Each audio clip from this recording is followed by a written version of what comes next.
education, which contain of education, research, and community service. In terms of teaching, Telkom University has implemented a curriculum based on outcome-based education, student-centered learning, which emphasizes the sustainability of learning process in an innovative, interactive, and effective way. Telkom University also has qualified and competent teaching staff in conveying learning knowledge to students. Telkom University is the first campus that declared Merdeka Belajar Kampus Merdeka from the Ministry of Education and Culture of the Republic of Indonesia. During the COVID-19 pandemic, all the lecturing activities in Telkom University have been done online by using the learning management system, supported by application mobile center of learning and open education, which makes it easier for students and lecturers to access Siloe anywhere. Telkom University has international programs that are divided into regular program, partnership-based program, Dharma Siswa program, and short course program. On its way to become a research and entrepreneurial university, Telkom University has a main focus to establish an ecosystem and a research culture. In terms of research, Telkom University is able to manage various researches along with the results. So, Telkom University awarded as the university with the best innovation management from the Ministry of Research and Technology, National Agency for Research and Innovation, and is included in the Independent Cluster for Research.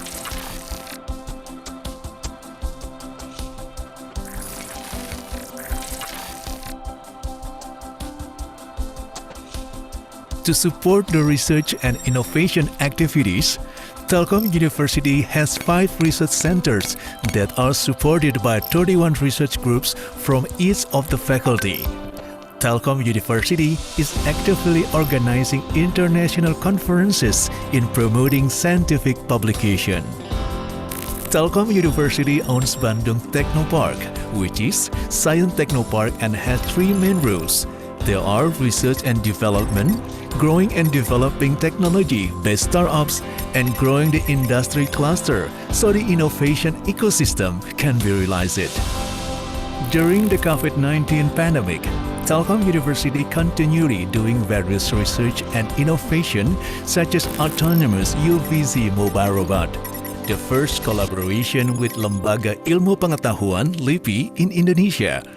Telkom University also creates Dentist Protective DenPro as personal protective equipment (PPE) in order to protect dentists from the spread of COVID-19 while doing their job.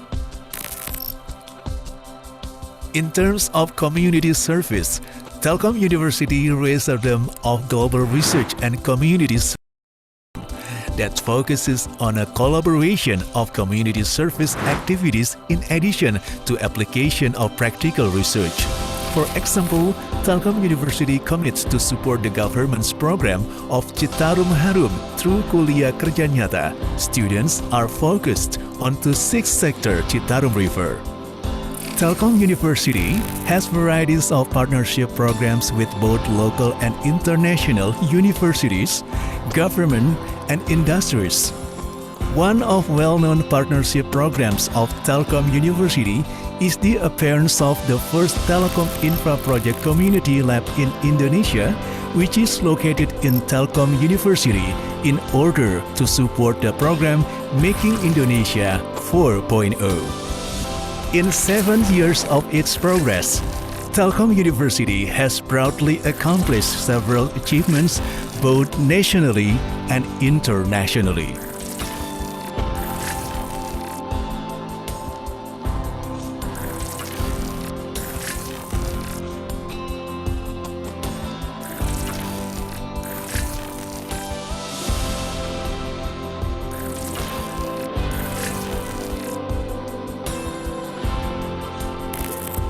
Telkom University is committed not only for producing graduates or base human capital, but also to continuously strive producing research and innovations that support for making Indonesia 4.0.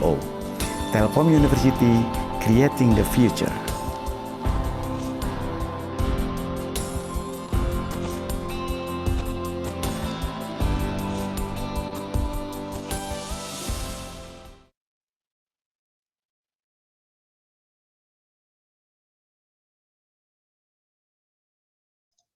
Ya, oke. Suara saya terdengar.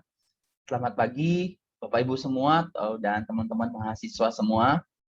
Selamat datang di sosialisasi MBKM, khususnya menyikapi program MBKM ya yang ada oleh Prodi S1 Informatika.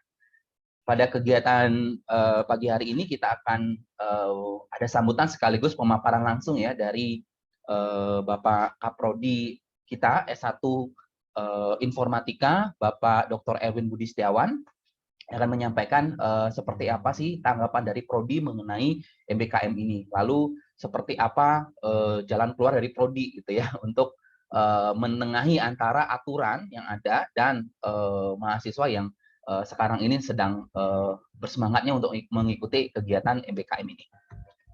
Dan mungkin juga untuk Bapak Ibu dosen ini dan wali terutama ya. Nah, ini juga sebagai pegangan informasi jika ada anak wali Bapak Ibu mungkin sekarang lagi tidak bisa hadir ya. Kalau ada pertanyaan mungkin nanti bisa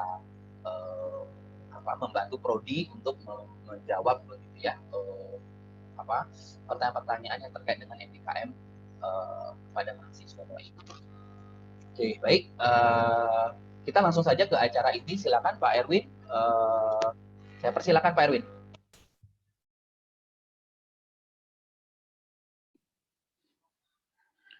Oke, Assalamualaikum warahmatullahi wabarakatuh. Pada Bapak dan Ibu dan juga rekan-rekan mahasiswa. Wah, saya katakan rekan-rekan mungkin supaya tidak jauh ya jarak antara saya dengan mahasiswa. Oke, program ini sebetulnya bentuk-bentuk sosialisasi seperti ini insya Allah kami akan lakukan terus ya. Artinya sosialisasi MBKM, sosialisasi kurikulum dan sebagainya itu rencananya ke depan akan kita coba buat lebih sering ya, supaya kita juga sedikit banyak tersadar terkait dengan apa sih sebetulnya yang menjadi tujuan kita untuk prodi kita ya, dan bagaimana supaya semangat itu bisa mewarnai kita dalam setiap aktivitas kita, sehingga nantinya menjadi prodi yang memang benar-benar mempunyai prestasi ya di nasional maupun internasional seperti itu ya.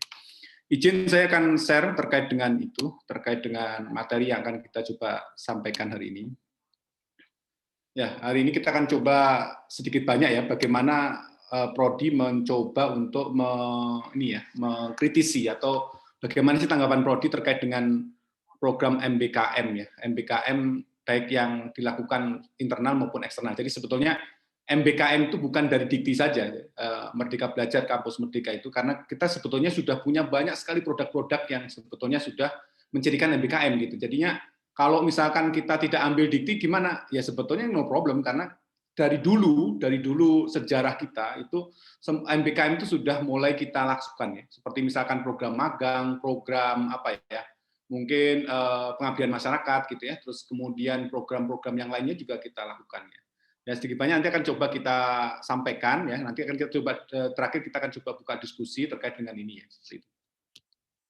Ya. Seperti yang ini prodi Sistem Informatika itu dikawal 3 orang ini ya. Yang pertama adalah saya sendiri,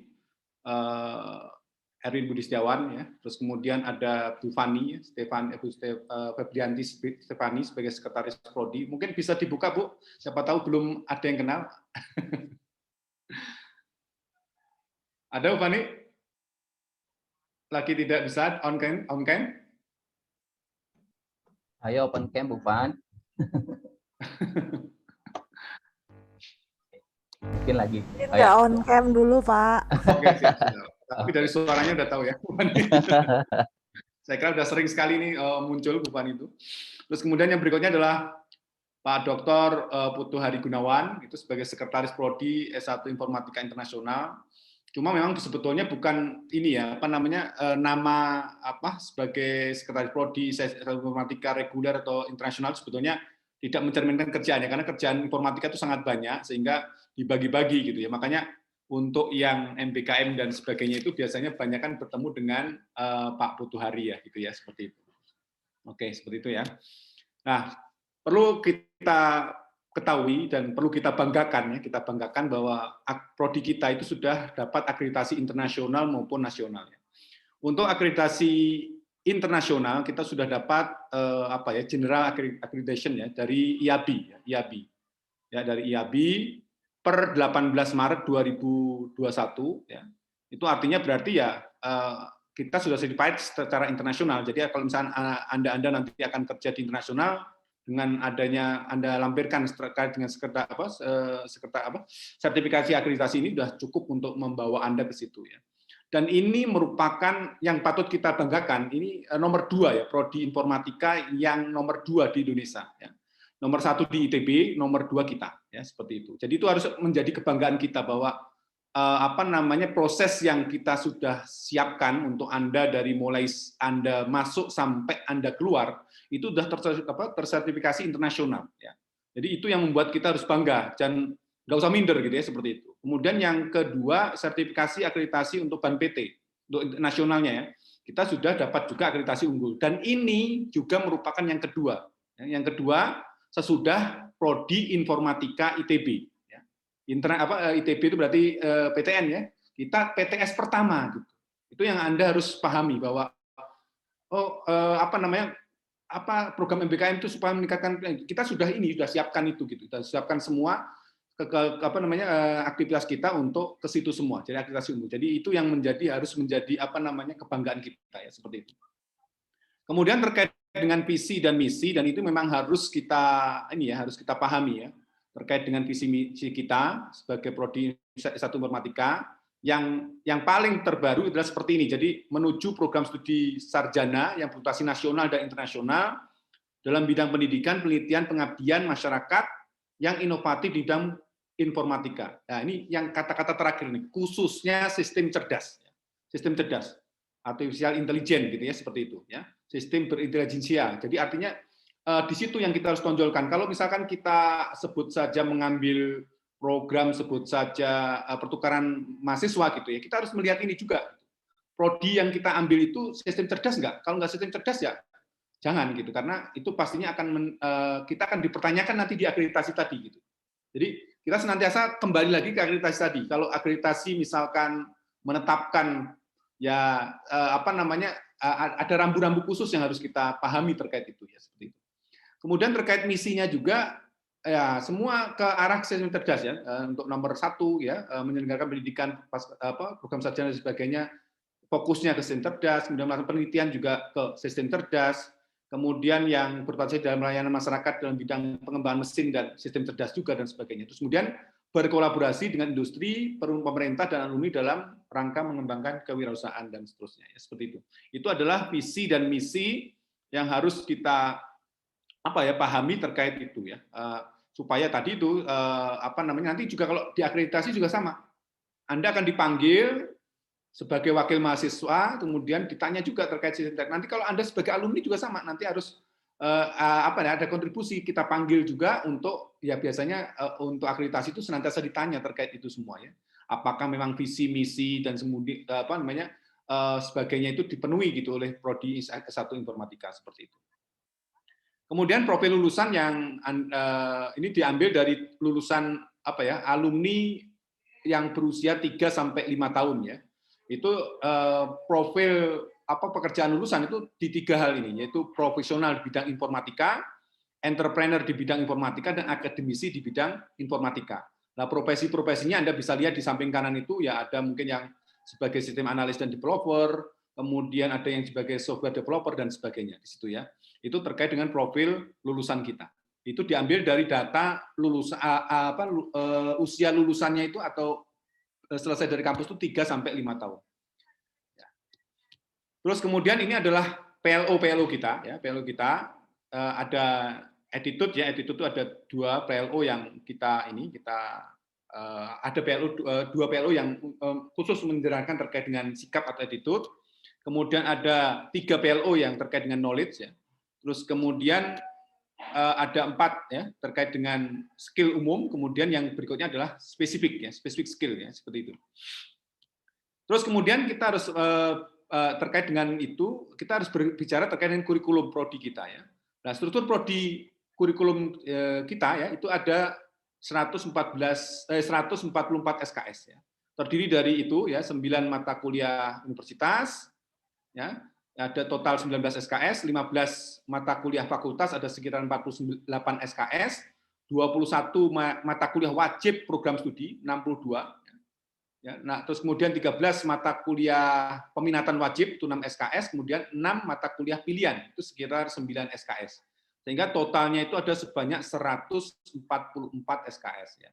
Nah, Anda nanti bisa inilah kalau misalkan pengen lebih dalam mengetahui itu bisa membuka website kita dan juga struktur kurikulum kita ya seperti itu. Selain itu juga ada namanya program MBKM yang nanti akan kita coba sampaikan ya, Merdeka Belajar dan Kampus Merdeka. Apa itu Kampus Merdeka? Ya, ini definisi dari Kementerian ya, Pendidikan, Kebudayaan, Riset dan Teknologi. Ya. Kampus Merdeka itu adalah bagian dari kebijakan Merdeka Belajar. Kalau mungkin boleh ditambahkan tuh oleh institusi dan kementerian, ya, Kementerian Pendidikan dan sebagainya itu, yang memberikan kesempatan bagi mahasiswa-mahasiswi untuk mengasah kemampuan sesuai bakat dan minat untuk terjun langsung ke dunia kerja. Ya, sebagai apa? Sebagai persiapan karir Anda nanti di masa depan. Ya. Jadi kenapa kita harus mengikuti program-program Kampus Merdeka? Itu ya tadi itu karena kegiatan praktek di lapangan akan dikonversi menjadi SKS, kemudian eksplorasi pengetahuan dan kemampuan di lapangan selama lebih dari 1 semester, kemudian belajar dan memperkuat jaringan di luar program studi dan kampus asal, kemudian berikutnya adalah menimba ilmu secara langsung dari mitra berkualitas dan terkemuka. Ya. Ini harapannya ya seperti itu. Terus kemudian transformasi kegiatan belajar mengajar menuju Merdeka Belajar itu seperti apa? Jadi Anda itu ya sebagai mahasiswa itu senantiasa diberi kebebasan memilih antara opsi 1 dan opsi 2. Apakah Anda akan kuliah full sesuai dengan kurikulum yang kita tetapkan 144 SKS tadi dengan opsi pertama ini ya misalkan ada mata kuliah MKDU, ada kuliah MKPS, ada kuliah MKWU, ada juga MKWP, semua keterangannya ada di semua ya, di semua. Atau Anda memilih opsi ini, opsi 2 ya. Anda ada MKDU, ada MKPS, ada MKWU sama dengan ini, tapi ada irisannya, ada RAP ya. RAP ada beberapa nih, ada researchship, entrepreneurship, internship, ya, digital entrepreneurship program, kemudian ada juga yang mungkin nanti akan diakui sebagai MKPM ya, mata kuliah pilihan mahasiswa. Ya. Jadi ini ada 2 opsi. Ya. Anda silahkan pilih, mau yang ini saja boleh, mau yang ini juga boleh, ya seperti itu. Terus kemudian di breakdown lagi semester-semesternya ya. Jadi kalau opsi pertama itu berarti Anda semester 1 sampai 8 itu benar-benar ikut pembelajaran dalam program studi ya, perguruan tinggi. Kemudian untuk yang kedua tadi, opsi kedua, itu paling sedikit 4 semester Anda harus melakukan pembelajaran di dalam prodi ya. Tapi tidak semua pastinya ya, MBKM tidak bisa ada beberapa nanti yang hanya boleh tingkat semester 5 baru boleh. Tapi intinya pokoknya di sini paling sedikit Anda harus 4 semester ya, merupakan pembelajaran di dalam studi, kemudian seterusnya ya nanti diatur-atur ya. Ada 8 aspek ini yang bisa Anda lakukan ya. Yang pertama mungkin bisa magang praktek, kemudian bisa mengajar di sekolah, bisa proyek kemanusiaan, bisa studi proyek independen, wirausaha dan sebagainya ini bisa ya dilakukan. Tetapi ya program-program tadi pastinya ditentukan oleh pemerintah dan rektor ya, pemerintah dan rektor. Nah, ada 8 bentuk kegiatan pembelajaran di luar prodi ini diperjelas lagi lebih jelas gitu ya. Ada 1 misalkan pertukaran pelajar ya, antar prodi di PT yang sama juga boleh ya. Antar prodi misalkan Anda ingin kuliah di FRI atau Sistem Informasi atau Teknik Industri yang pastinya harus disesuaikan dengan visi dan misi prodi kita. Yang tadi sistem cerdas dan sebagainya. Kemudian Anda boleh ke prodi dengan PT yang berbeda juga boleh ya. Ada aturan nanti yang kita akan coba sepakati bersama ya. Kemudian antar prodi dengan PT yang berbeda juga boleh ya, seperti itu. Kemudian ada magang atau praktek kerja 1 sampai 2 semester dengan atau tanpa penyetaraan mata kuliah. Jadi dengan atau tanpa ya. Tanpa penyetaraan mata kuliah. Ini bukan tanya nih, tanpa ya. Untuk memperoleh hard skill dan soft skill. Jadi artinya kalau misalnya Anda magang terus kemudian tidak mengendaki pengakuan SKS diperbolehkan. diperbolehkan. Saya misalkan, oh saya sudah SKS-nya sudah cukup Pak, saya sudah 144 misalkan atau 140 gitu ya, tinggal 4 TA misalkan. Anda magang boleh, tidak harus diakui SKS boleh. Jadi program MBKM ini memberikan kebebasan kepada Anda bahwa pasti kalau Anda terlibat di MBKM itu SKS Anda pasti lebih besar sama dengan 144 SKS. Lebih besar atau sama dengan 144 SKS ya. Jadi bisa 150, bisa 160 bahkan mungkin ya, karena kalau misalkan Anda magang tadi 2 tahun ya bisa nanti diakui lagi dan seterusnya ya. Kemudian asistensi mengajar di sekolah dasar dan sekolah menengah ini yang menurut Anda nanti kita coba akan diskusikan ya. Kemudian penelitian ya, Anda sebagai asisten penelitian di lembaga pusat riset atau di laboratorium diutamakan di luar PT, tapi kita juga ada penelitian yang memang benar-benar di dalam PT juga ada. Ya. Kemudian proyek kemanusiaan ini belum ada programnya dari pemerintah. Kemudian wirausaha, ini pelatihan, pendampingan, bimbingan dari pelaku usaha, pusat inkubasi 1 semester ya, setara dengan maksimal 12 SKS atau 2 semester maksimal 40 SKS. Kemudian proyek atau studi independen dapat dilakukan dalam bentuk kelompok kerja lintas disiplin ya, sebagai pelengkap atau pengganti mata kuliah. Ini juga ya nanti kita akan coba bicarakan. Kemudian bangun desa, ini kita sebetulnya programnya sudah ada ya, ada IUM ya, kita ada IUM. Ya mungkin nanti perlu dikhususkan lagi atau lebih dicoba diarahkan lagi memang benar-benar sesuai dengan visi dan misi prodi kita ya, seperti itu. Kemudian pihak yang terlibat dalam MBKM itu siapa saja ya? Yang pertama adalah program owner, itu bisa dari unit internal dari kita sendiri, seluruh direktorat di kita di Universitas Telkom, bisa dari unit, bisa dari riset center ya, riset center kalau kita sementara dari UMIK ya. Kemudian fakultas informatika juga ada namanya Digital Entrepreneurship Program. Kemudian dari prodi juga ada ya. Kemudian lab riset juga ada. Lab riset sementara ini ada dari NLP ya, NLPTM, text mining ya, seperti itu. Kemudian ada dari KK juga di Telkom. Jadi sangat dimungkinkan semua yang ada di unit internal itu mengajukan terkait dengan program MBKM. Kemudian berikutnya adalah unit eksternal. Pemerintah, swasta, lembaga penelitian, dari DUDI, dan dari Ditjen Dikti ke Kemdikbud Ristek ya. Ini juga bisa ya seperti itu. Kemudian ada juga program administratornya apa? Dari kita untuk program yang eksternal, bahkan juga ada sebagian yang internal itu digawangin oleh BPU LPS ini ya. Bu Murni dan kawan-kawan dari Direktorat Akademik ya. Jadi makanya Anda biasanya daftarnya ke situ dulu kebanyakan ya, tapi kalau untuk beberapa bisa langsung daftar ke fakultas ya, seperti di prodi maksudnya ya, seperti itu. Kemudian program implementernya yang mencoba mengimplementasikan siapa? Ya program studi, ya, seperti itu. Terus kemudian dari sini kita akan bisa melihat ya penyelenggara dan SKS yang diakui ya. Dari Kemendikbud Ristek ya, Dikti itu apa programnya ada 8 ya, itu diakui hingga 20 SKS. Per semester ini kegiatannya per semester ya. Kemudian Telkom University ada RAP ya, ada internship ya, ada entrepreneurship, ada apprenticeship ya, terus kemudian ada researchship ya. Ini diakui 8 sampai 10 SKS ya. 8 sampai 10 SKS. Kemudian ada juga program mata kuliah pilihan mahasiswa, ada KKN, ada proyek kemanusiaan, ada asistensi mengajar dan sebagainya hingga 3 SKS ya. Itu yang Telkom University sebetulnya dari dulu sudah melakukan program MBKM. Semua ini program MBKM ya. Terus pemerintah baru menyusul gitu, baru menyusul. Ya pastinya pelaksanaan dan sebagainya, profesionalisme dan sebagainya ya kita masih mungkin agak meraba-raba ya. Tapi kalau kita insya Allah kita sudah jalan dari sebelum ini, sebelum ditetapkan Dikti seperti itu. Untuk ketentuan semester minimal mahasiswa ya, itu ada beberapa program yang untuk yang pertama itu Anda semester 1 sampai 4 ya, itu mahasiswa mengambil mata kuliah dari program studi asal ya. Kemudian untuk yang lebih besar, saya ingat ya, lebih besar artinya prodi sangat mempunyai kewenangan ini. Menetapkan dia 6 semester atau 7 semester itu hak prodi karena ini lebih besar sama dengan. Kalau lebih besar sama dengan bisa 5, bisa 6, bisa 7, bisa 8 kan gitu ya. Jadi artinya ya tergantung prodi karena prodi juga terikat dengan akreditasi tadi ya. Nah, untuk yang lebih besar dari 5 semester itu adalah pertukaran pelajar ya atau PMM namanya, pertukaran mahasiswa merdeka ya. Kemudian mengajar di sekolah, proyek desa, proyek kemanusiaan. Untuk yang di atas 7 yaitu RAP tadi ya, terus kemudian magang atau praktek industri, studi atau proyek independen, wirausaha dan juga penelitian atau riset. Ini di atas 7 ya, 7 semester ya seperti itu. Terus kemudian yang panduan dari institusi kita ya, panduan dari prodi ya, panduan dari institusi kita.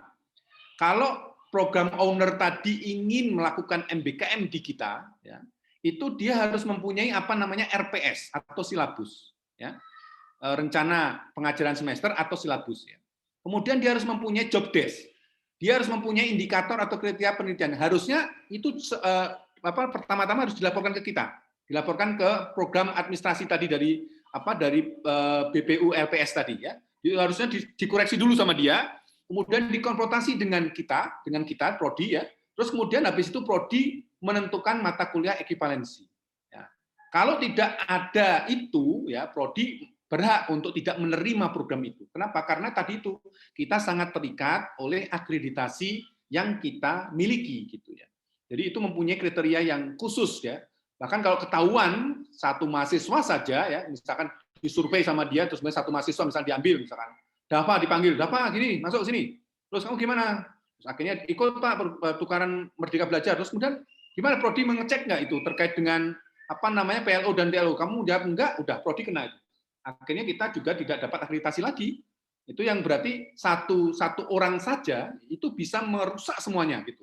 Makanya di sini memang dituntut kita semua bareng-bareng ya, sama-sama menjaga akreditasi prodi tadi ya, seperti itu ya. Jadi seperti itu langkah 1 2 3 ini harus dipenuhi. Selanjutnya ya membuka pendaftaran, kemudian seleksi dan sebagainya. Yang kita lihat dari eksternal itu seenaknya saja dengan kita kadang-kadang ya. Ya, jadi langsung diumumkan saja gitu, lempar gitu. Terus kemudian Anda bertanya ke prodi kan, harusnya apa tadi? Harusnya dia bicara dulu dengan prodi ya, ada program gini-gini nih. Terus kemudian ada kesepakatan, oh ini akan diekivalensi dengan mata kuliah ini gitu. Kalau itu misalkan tanpa sepengetahuan prodi, ya sebetulnya prodi berhak untuk menolak. Anda akan diakui SKS-nya atau tidak. Itu yang harus Anda pahami ya. Kenapa? Ya tadi itu. Saya kembalikan di posisi awal karena kita terikat oleh akreditasi yang kita punyai, gitu ya, seperti itu. Oke. Nah, terserah Anda mau ikut MBKM, pilihannya sebenarnya Anda mau ikut MBKM sesuai dengan apa yang kita arahkan atau Anda bebas, sebebas-bebasnya, tapi intinya tadi bahwa kita tidak dapat akreditasi, mau milih yang mana gitu ya. Itu pilihan juga ya, pilihan yang mungkin kita bisa terima seperti itu. Terus kemudian ini adalah alur mahasiswa mengikuti MBKM ya. Pertama memperoleh informasi pembelajaran di luar prodi atau MBKM dengan berkoordinasi dengan unit BPU LPS, kemudian konsultasi ya dengan dosen wali. Anda harus berkonsultasi dengan dosen wali ya.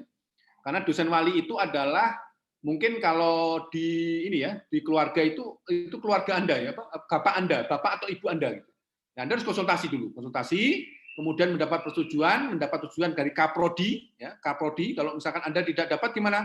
Ya berarti otomatis Anda sah saja prodi itu tidak mengakui ya. Kemudian diketahui oleh unit BPU LPS ya. Kemudian melakukan pendaftaran, seleksi, kemudian pengumuman, pelaksanaan, Anda mendapat sertifikasi nilai, kemudian baru dikonfirmasi SKS. Jadi prosesnya lama. Jadi kalau misalkan Anda dapat sekarang nggak bisa aja mungkin diakui kapan gitu ya. Tapi sebisa mungkin kita prodi akan mengkonversi SKS itu dengan secepatnya ya. Tapi memang prosesnya seperti ini gitu. Jadi berbelit lah gitu ya. Karena kita juga terikat sama data dari PD Dikti. Jadi kalau boleh saya sampaikan kepada Anda, PD Dikti itu mempunyai batas-batas waktu untuk input nilai ya. Jadi kalau misalkan dulu bisa kita bebas, misalkan ada ujian susulan, ada sebut saja ujian khusus gitu ya. Sekarang nggak bisa seenaknya seperti itu. Kenapa? Karena terikat oleh laporan PD Dikti tadi ya. PD Dikti itu batas cut off-nya setiap semester itu PRS. Sesudah PRS Anda nggak boleh merubah nilai. Ya merubah nilai. Ya mungkin nanti semester depan Anda ngambil mata kuliah lagi tapi diinjek oleh kita lagi ya yang baru. Jadi tapi intinya di situ kita tidak bisa seenaknya. Jadi kalau misalkan Anda mengalami kesulitan terkait nilai segera diurus sampai PRS. Jadi kalau misalkan sekarang semester genap, Anda harus segera merurus nilai itu. Kenapa? Karena batasnya itu PRS September nanti. Kalau sudah September, mau nilainya E, D atau apa, padahal harusnya A, itu tidak boleh diproses lagi. Itu aturan dari PD Dikti ya, bukan aturan kita. Ya, ingat baik-baik. Bukan aturan kita sebagai prodi menghalangi Anda, bukan, tapi itu adalah aturan dari PD Dikti dari pemerintah ya, seperti itu. Nah, ini kita akan jelaskan. Jadi kalau dari beberapa definisi tadi ada 2 MBKM ya. MBKM dari institusi atau prodi dan MBKM dari eksternal, ya, internal maupun eksternal. Ini yang kita lihat MBKM yang RAP sama MPKM di Universitas Telkom ya. Jadi kita punya ini program-program banyak ini. Jadi sebetulnya sudah sangat cukup sebetulnya. Anda tidak perlu ngambil-ngambil yang lain. Sebetulnya sudah sangat cukup. Di sini Anda bisa manfaatkan ya bentuk-bentuk apa namanya RAP atau entrepreneurship atau researchship ya, atau mungkin mata kuliah pilihan mahasiswa itu boleh Anda lakukan juga ya. Kemudian ini misalkan RAP itu apa tujuannya ya? Ini adalah mata kuliah yang didesain agar lulusan prodi itu siap kerja sesuai dengan 3 profil umum lulusan kita, yaitu apa namanya profesional, kemudian sebagai entrepreneur dan juga peneliti, ya, seperti itu. Jadi ini semua ada RAP-nya semua, ya. Jadi artinya sudah sangat cukup sebetulnya. Kemudian ada RAP internship. Ya, internship itu apa? Merupakan program siap kerja juga. Terus kemudian sebagai tenaga profesional di perusahaan-perusahaan besar non UMKM selama 6 bulan tanpa terputus, ya.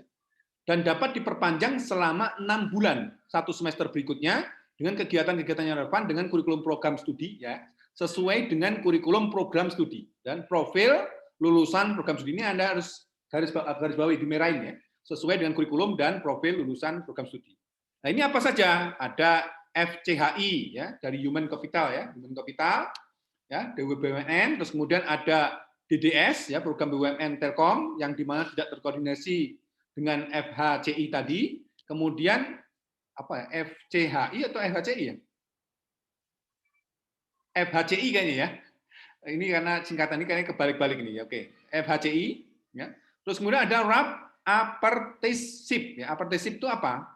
Itu bedanya dengan RAP yang pertama tadi internship itu adalah karena ada seperangkat keahlian khusus ya, yang dibutuhkan. Kalau tadi yang internship itu tidak ya.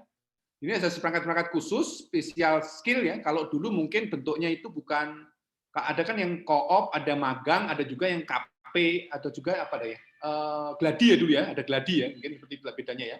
Jadi ada yang co-op itu yang memang perusahaan itu mengumumkan nih ada perlu saya butuh skill mahasiswa yang seperti ini, silakan daftar. Ya. Dan biasanya ada usaha dari perusahaan itu memang ingin merekrut dari awal ya mahasiswa tadi ya seperti itu. Biasanya ada program seperti itu. Nah, apa saja DTI ya, Digital Talent Incubator ya Telkom. Terus kemudian ada juga PMO ya, Project Management Officer ya. Kemudian ada RAP Entrepreneurship ya. Itu adalah apa? Program siap kerja dalam bentuk ini ya, rintisan bisnis atau startup ya, startup bisnis. Jadi keluaran dari RAP Entrepreneurship ini adalah startup bisnis tadi ya. Selama 6 bulan tanpa putus dan dapat diperpanjang 6 bulan lagi. Nah, ini kalau di BTP pengakuannya sekitar 18 SKS ya. Terus kemudian ada researchship juga. Researchship itu dari kelompok penelitian, research group ya, dan terlibat dalam proyek penelitian. Tentu selama 6 bulan tanpa putus dan dapat diperpanjang 6 bulan lagi ya.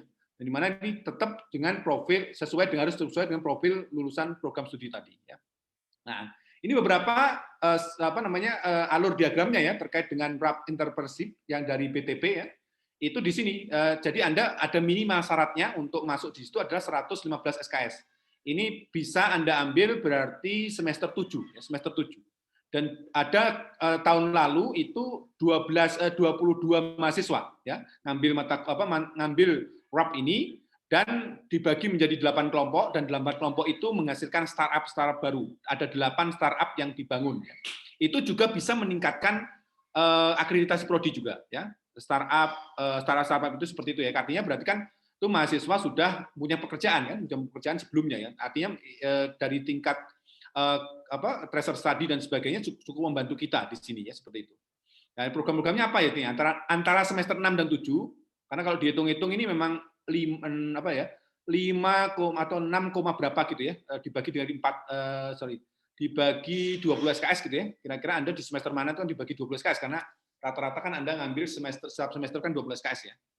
Sekitar 5 dan 6, 7 lah ya. Atau 5, 6, 7 lah gitu ya. Makanya antara 6, 7 ini Anda harus punya ide, ya, idenya seperti apa, diseleksi, terus kemudian baru diumumkan oleh BTP. Tahun ini sudah ada 8 mahasiswa yang lulus lagi untuk program ini. Ada 8 kelompok juga ya yang di situ. Kemudian diseleksi, terus Anda menjalankan semester 7-nya mengambil RAP entry 1, entry 1, 8 SKS. Kemudian di situ Anda ada bootcamp ya, antara semester 7 dan 8. Kemudian Anda juga mengambil RAP Enter 2, 10 SKS, ini untuk semester 8. Dan ini bisa nanti keluarannya sudah tugas akhir. Jadi artinya bisa membantu Anda mempercepat ya tugas akhir kalau misalkan benar-benar mengikuti alur yang memang sudah ditetapkan ini. Terus nanti bahkan kalau misalkan jadi Anda bisa sesudah lulus itu bisa diinkubasi sama BTP. Ya, inkubasi biasanya ada nanti proposal-proposal yang akan diajukan ke Dikti atau seperti apa yang rata-rata masih dapat pendanaan proyeknya ya lumayan ya. Dulu pernah saya dapat mahasiswa itu yang dapat program inkubasi ini sekitar ya ada yang di atas 200 juta ya, ada ya ini program inkubasinya ya. Untuk menjalankan bisnis tadi ya, startup tadi ya, seperti itu. Kemudian ada RAP Researchship. Ya ini di UMIK ya, di UMIK. Ini sebetulnya sama syaratnya dengan BTP tadi 115 SKS ya. Ini saya lupa saya nulisnya ya. Yaitu ada seleksi ide sama dengan tadi semester antara. Kemudian semester 7 Anda menggunakan mengambil RAP Researchship 1 ya. Ada project proposal berarti di sini ada penulisan proposalnya ya. Kemudian ada research result, kemudian draft manuskrip juga ada di sini semua 8 SKS. Kemudian ada RAP Research 2 yaitu untuk semester 8. Di sini ada accepted project-nya, ada research result, kemudian analisis dan manuskrip submission-nya, kemudian tugas akhir dan tesis ini sudah langsung keluar satu ya. Kemudian baru ada nanti dari RAP Researchship-nya ada program penguatan juga. Mirip dengan BTP tadi ada inkubasi lagi. Dan ini biasanya based on-nya project-nya. Ada project-project yang memang harus Anda jalankan ya, seperti itu. Ada targetan-targetan. Jadi kalau Anda sudah masuk sini, berarti otomatis nanti ya itu tadi harus memenuhi syarat-syarat yang sudah ditetapkan ya, seperti itu. Kemudian ada lagi yang baru ini adalah RAP Researchship di lab ya, di lab riset dari NLP TM ya. Ini ada nih. Nanti untuk RAP Research pertama itu Anda mengambil ada 2 mata kuliah 6 SKS, setara 6 SKS. Kemudian RAP Research 2 itu Anda mengambil sekitar 9 SKS ya. Ini memang diarahkan ke sini dan rencananya ini akan di-cloning untuk setiap lab riset di kita ya. Jadi artinya mahasiswa itu kalau misalkan TA itu harapannya benar-benar khusus ya ke TA itu ya, sehingga harapannya kualitas TA-nya itu bisa bagus gitu ya, sehingga bisa submit ke Q1, Q2 atau Sinta 1, Sinta 2 gitu. Harapannya itu akan meningkatkan juga terkait dengan produktivitas dari fakultas, kemudian meningkatkan juga nilai akreditasi dari prodi ya, seperti itu. Jadi semua kegiatan-kegiatan yang kita adakan itu semua sebetulnya orientasinya kepada Anda dan Anda dalam wujud tadi akreditasi prodi yang bisa kita pertahankan atau bisa kita tingkatkan. Kalau tadi menurutnya sudah tertinggi ya, general accreditation dan unggul itu sudah tertinggi, ada lagi yang lain ya. Kalau ada yang lain mungkin akan kita coba targetkan lagi gitu ya. Nah, pastinya semua entitas yang ada di institusi itu harus saling mendukung. Anda juga harus mendukung, kita juga prodi sebagai sebagai struktural juga harus mendukung dan juga dosen-dosen kita juga harus mendukung seperti itu. Jadi tiga-tiganya harus kita mixkan, harus kita kolaborasikan seperti itu ya. Terus kemudian ada lagi yang Digital Entrepreneurship Program ya. Ini sebetulnya berangkat dari ini. Jadi sebetulnya kalau melihat dari prestasi-prestasi mahasiswa itu mungkin boleh dianalisa itu makin menurun ya tingkatnya ya. Jadi jumlahnya juga sama. Oleh karena itu ada namanya Digital Entrepreneurship Program yang harapannya dari sini Anda itu nanti akan dapat ide-ide baru terkait dengan apapun ya, penelitian maupun untuk yang kita submit di perlombaan atau di startup gitu ya. Itu dari fakultas ini ya. Jadi ada nanti pengakuan-pengakuan SKS-nya. Ini ada total 1, 2, 3, 4, 5, 6. Jadi ada 6 kali 3, 18 SKS ya. Jadi nanti ada namanya design thinking, ada validasi ide, kemudian ada agile development, ada juga DevOps-nya ya. Ada juga financial forecasting dan sebagainya, itu ada nanti pengakuan-pengakuan lagi. Dan ini harapannya dari situ akan muncul mahasiswa-mahasiswa yang kompetitif untuk perlombaan-perlombaan yang mungkin menjadi unggulan di informatika ya. Data mining atau sebut saja programming dan sebagainya itu di sini nanti dikawal oleh RAP Digital Entrepreneurship Program. Ya, larinya ke situ. Bisa keluarnya startup, bisa juga gemastik, bisa juga program-program bangkit dan sebagainya. Nah, kita akan coba masuk ke MBKM Kemendikbud. Jadi itu semua MBKM kita. Kalau kita rasakan sudah sangat banyak ya, sebenarnya sudah sangat cukup ya. Nah, ini ada pemerintah mengeluarkan MBKM juga dari Kemendikbud Ristek ya, seperti itu.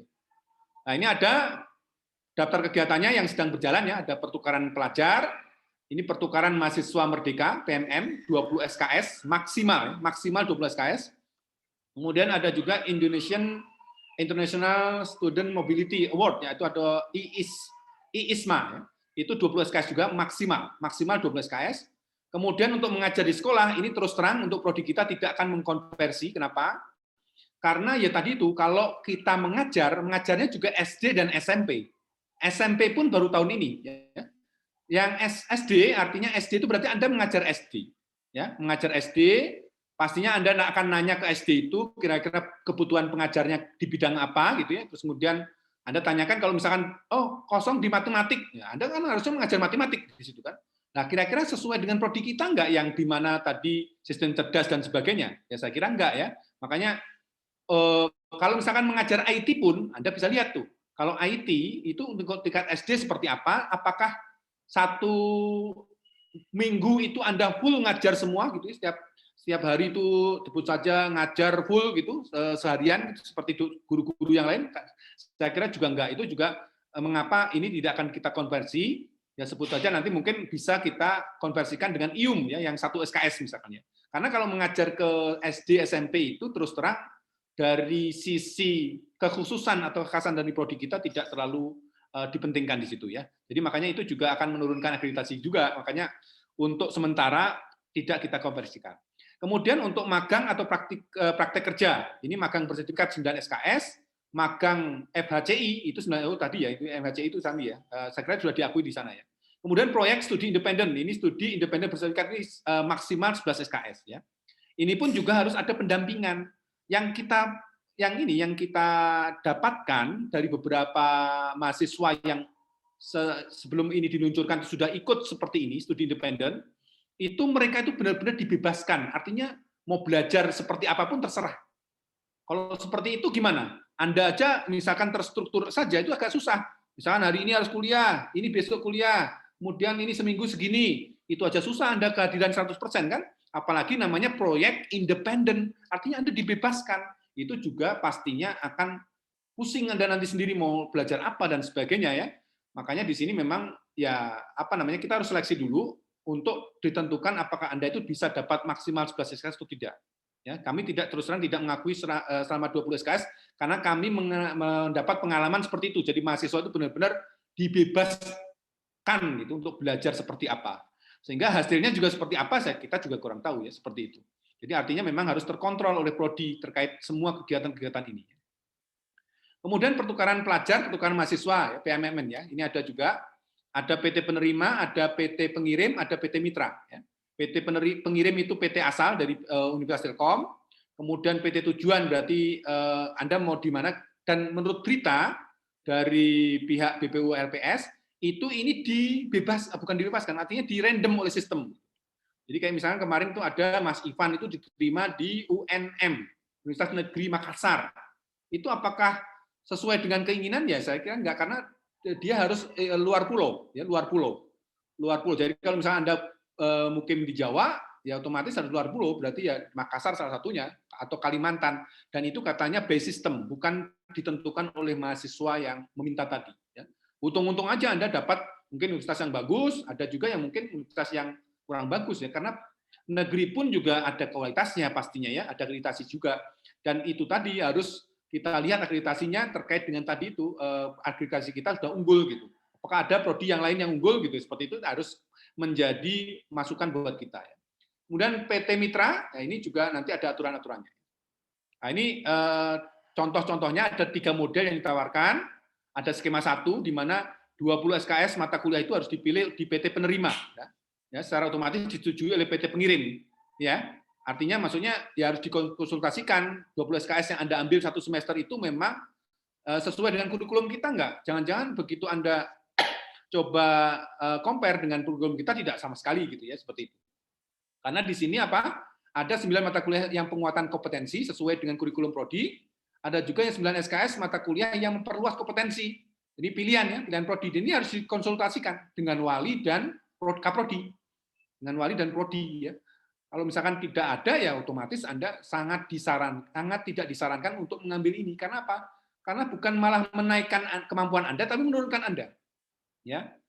Dan saya terus terang ya sudah keliling ya di Sumatera, sudah saya kelilingin itu terkait dengan PT-PT yang ada di sana, kualitasnya juga ya saya patut berbangga ada di Universitas Telkom gitu ya. Meskipun negeri pun juga saya sasar juga ke UNSU saya pernah gitu ya.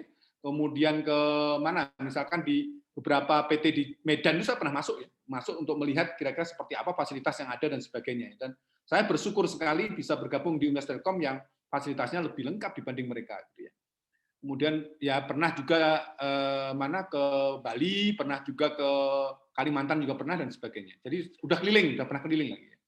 Ini skema 1 seperti itu. Jadi 20 SKS full Anda ambil dari PT penerima.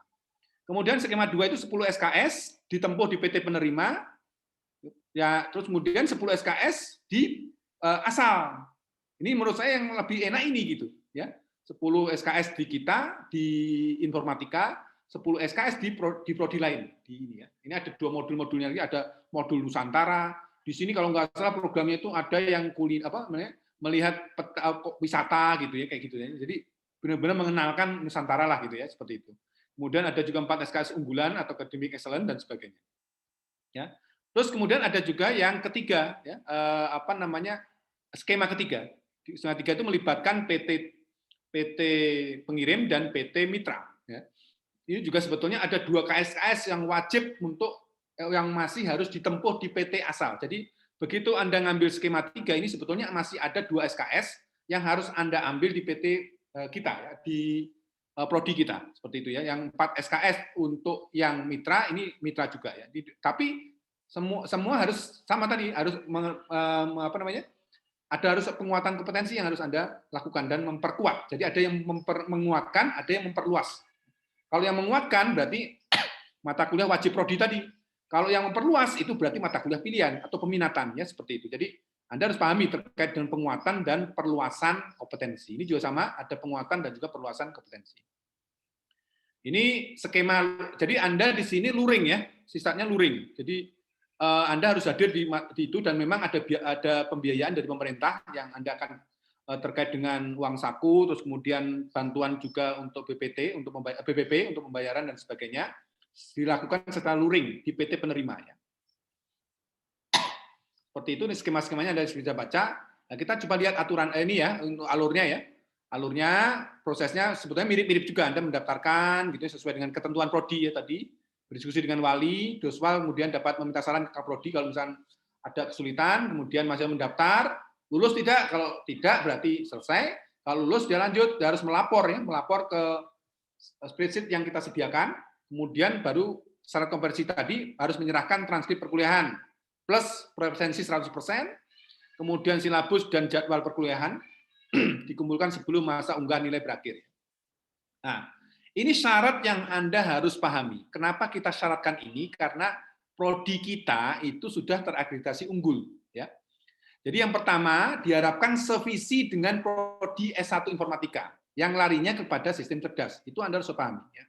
Kemudian yang kedua, karena kita itu sudah unggul, makanya kita bisa menentukan syaratnya. Perguruan tinggi penerima itu harus merupakan perguruan tinggi negeri. Ya. Perguruan tinggi negeri harus itu ya. Kemudian PT Mitra itu harus PTN.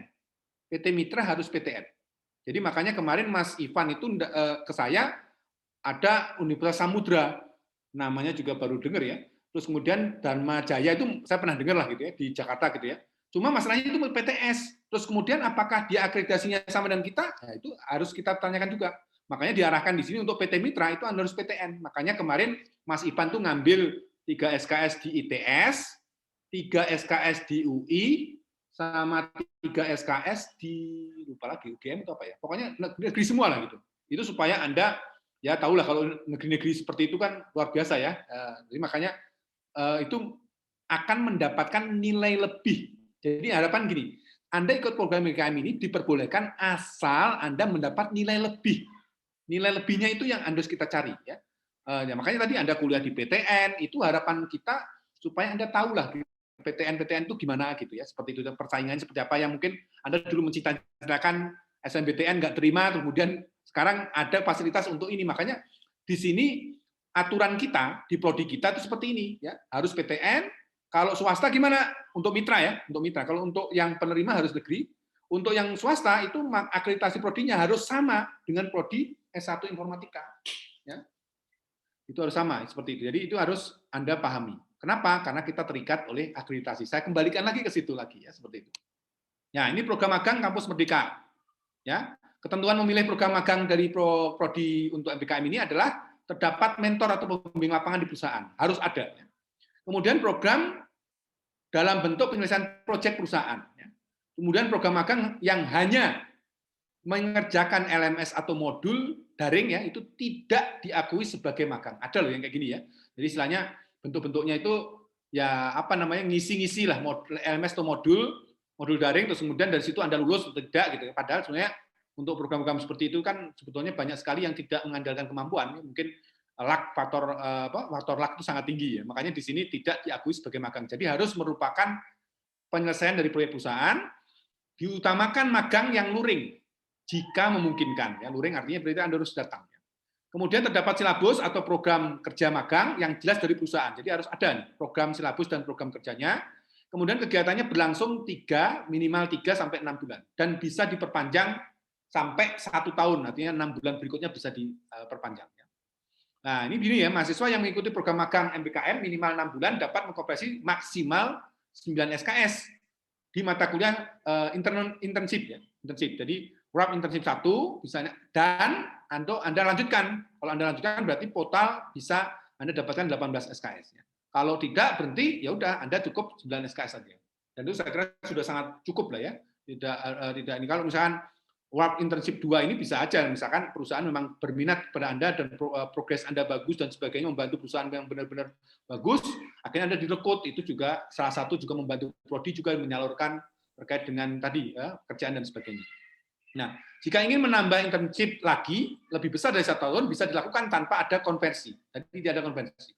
Karena apa? Karena tadi itu batas tadi ya kita terkait dengan jadi program MBKM itu sebetulnya tidak boleh Anda masuk MBKM A, B, C nggak boleh. Harus satu aja diambil mana yang Anda ini tidak boleh dimixkan ya, tidak boleh mixkan. Jadi nanti jangan-jangan prodi kita semua lulusan MBKM semua. Gimana dengan kualitas mereka? Ya itu patut dipertanyakan juga ya. Makanya kenapa MBKM itu dibatasi hanya cuma 1 semester, bisa diperpanjang 1 tahun? Itu karena tadi keterbatasan pengakuan SKS tadi. Dan itu harapan kita hanya mengganti mata kuliah pilihan saja. Itu pun kalau misalkan Anda ngambil TA, itu artinya berarti Anda harus mengambil juga mata kuliah pilihan yang memang diwajibkan di TA itu. Jadi sebetulnya sudah cukup banyak lah ini yang Anda harus Anda dapatkan itu sudah banyak. Ya ini mata kuliahnya, internship 1 dan internship 2 ada nanti disediakan di Iglesias ya, sudah tinggal klik situ. Alurnya seperti sama dengan tadi semua ya. Ada doswal, peran doswal sangat luar biasa di sini. Terus kemudian ya paling syarat konversinya tadi transkrip atau sertifikat selesai magang plus presensi 100%, form penilaian pembimbing lapangan dari prodi, laporan magang ya, format KP ya dikumpulkan sebelum masa unggah nilai berakhir. Kemudian berikutnya yang terakhir yang mungkin akan saya sampaikan program studi independen Kampus Merdeka. Ketentuan memilih program magang tadi adalah terdapat perkuliahan atau pertemuan tatap muka. Ya, harus ada ya perkuliahan atau pertemuan tatap muka dengan mentor atau dosen dan terdapat tugas proyek mahasiswa. Kemudian program belajar tadi hanya mengerjakan hanya mengerjakan LMS atau modul daring seperti Coursera dan sebagainya tanpa ada pertemuan dan final project maka tidak diakui oleh prodi. Ya, ini silakan Anda nanti berdiskusi dengan wali. Kalau nanti wali mengalami kesulitan bisa istilahnya memberitahu kita. Nanti kita akan mencoba melakukan pendampingan di sini. Kemudian terdapat silabus atau program belajar yang jelas, ya, minimal 6 bulan, serta diharapkan materi yang diberikan minimum 80% belum pernah diajarkan di kampus selama kuliah. Nah, siapa yang bisa menentukan ini? Yaitu mentor atau dosen tadi. Ya. Jadi dosen kita dan mentor-mentor yang kita tunjuk itu sudah mengenal terkait dengan mata kuliah yang ada di prodi kita, sehingga nanti bisa menemukan ini 80% memang belum pernah diajarin kampus, berarti Anda bisa diakui ya sebagai magang ini. Artinya tadi itu yang kita inginkan dari mahasiswa keluar dari kita maksudnya apa ya? ikut program eksternal tadi itu adalah nilai tambah. Ingat baik-baik ya, nilai tambah yang Anda harus peroleh. Kalau misalkan nilai itu sama dengan yang di prodi kita, ngapain Anda harus keluar gitu, ya kan? Harus Anda pikirkan itu. Daripada capek-capek Anda di sini, mendingan di prodi aja. Itu sudah sangat cukup gitu. Ya seperti itu misalkan contohnya. Artinya memang benar-benar kita itu sangat mendorong mahasiswa untuk keluar ya, artinya untuk mendapatkan materi atau knowledge dari luar, tapi ingat baik-baik bahwa knowledge itu harus 80% belum pernah Anda dapatkan. Supaya apa? Supaya Anda mendapat nilai lebih yang banyak, seperti itu. Sehingga memang tadi tujuan dari MBKM tadi memang benar-benar menyiapkan Anda kerja itu benar tercapai, ya seperti itu. Kemudian mahasiswa hanya boleh mengikuti MBKM perkuliahan sekali selama kuliah di program studi S1 Informatika. Hanya 1 kali, ya. Kalau berkali-kali tadi juga sama tadi ya. Nanti kualitas Anda seperti apa? Masa lulusan kok by MBKM gitu. Jadi makin nggak jelas ya seperti itu. Nah, ini ada beberapa konversi SKS program studi independen bisa dikonfirmasikan maksimal 11 SKS mata kuliah pilihan MKPM.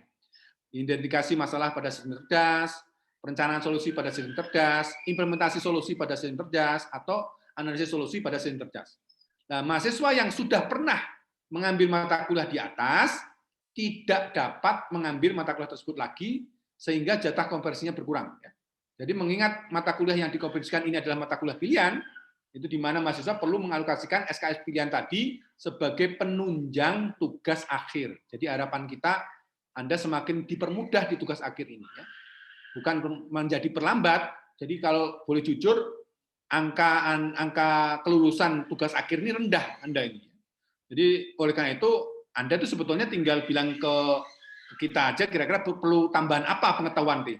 Mau bagian codingnya perlu di-upgrade, atau motivasi Anda perlu di-upgrade, atau penulisan jurnalnya di-upgrade, dan itu semua sudah kita wadain ya, beberapa sudah kita jalankan yang terkait dengan tip dan triks untuk TA sudah kita lakukan ya pelatihannya, kemudian menulis tugas akhir dalam bentuk jurnal juga sudah kita lakukan ya. Kemudian sebentar lagi kita akan mencoba mendatangkan psikolog ya untuk bagaimana berdiskusi ya seperti apa yang bagus ya untuk membuat Anda menjadi lebih cepat menyelesaikan tugas akhir seperti itu. Ini sama dengan itu, alurnya sama, melapor juga di sini, terus kemudian ya ini transkrip perkuliahan dan presensi 100%, laporan proyek, silabus dan jadwal perkuliahan, yang ini dikumpulkan masa unggah nilai berakhir. Lain-lain ya, lain-lain. Sesuai dengan PEDAP, jadi kita itu ada PEDAP, ya. Anda semoga aja membaca panduan akademik, setiap mahasiswa itu pasti harusnya punya ya. Telkom University dan juga panduan MBKM fakultas nanti akan coba kita sharing ya di link kita ya mungkin ya, ada panduan MBKM baru diterbitkan beberapa hari yang lalu seingat saya, atau saya mungkin salah tangkap mungkin beberapa bulan yang lalu gitu ya. Maka mahasiswa yang mengikuti program magang bersertifikat dan studi independen kampus Merdeka itu adalah mahasiswa semester lebih besar 7 ya, lebih besar 7.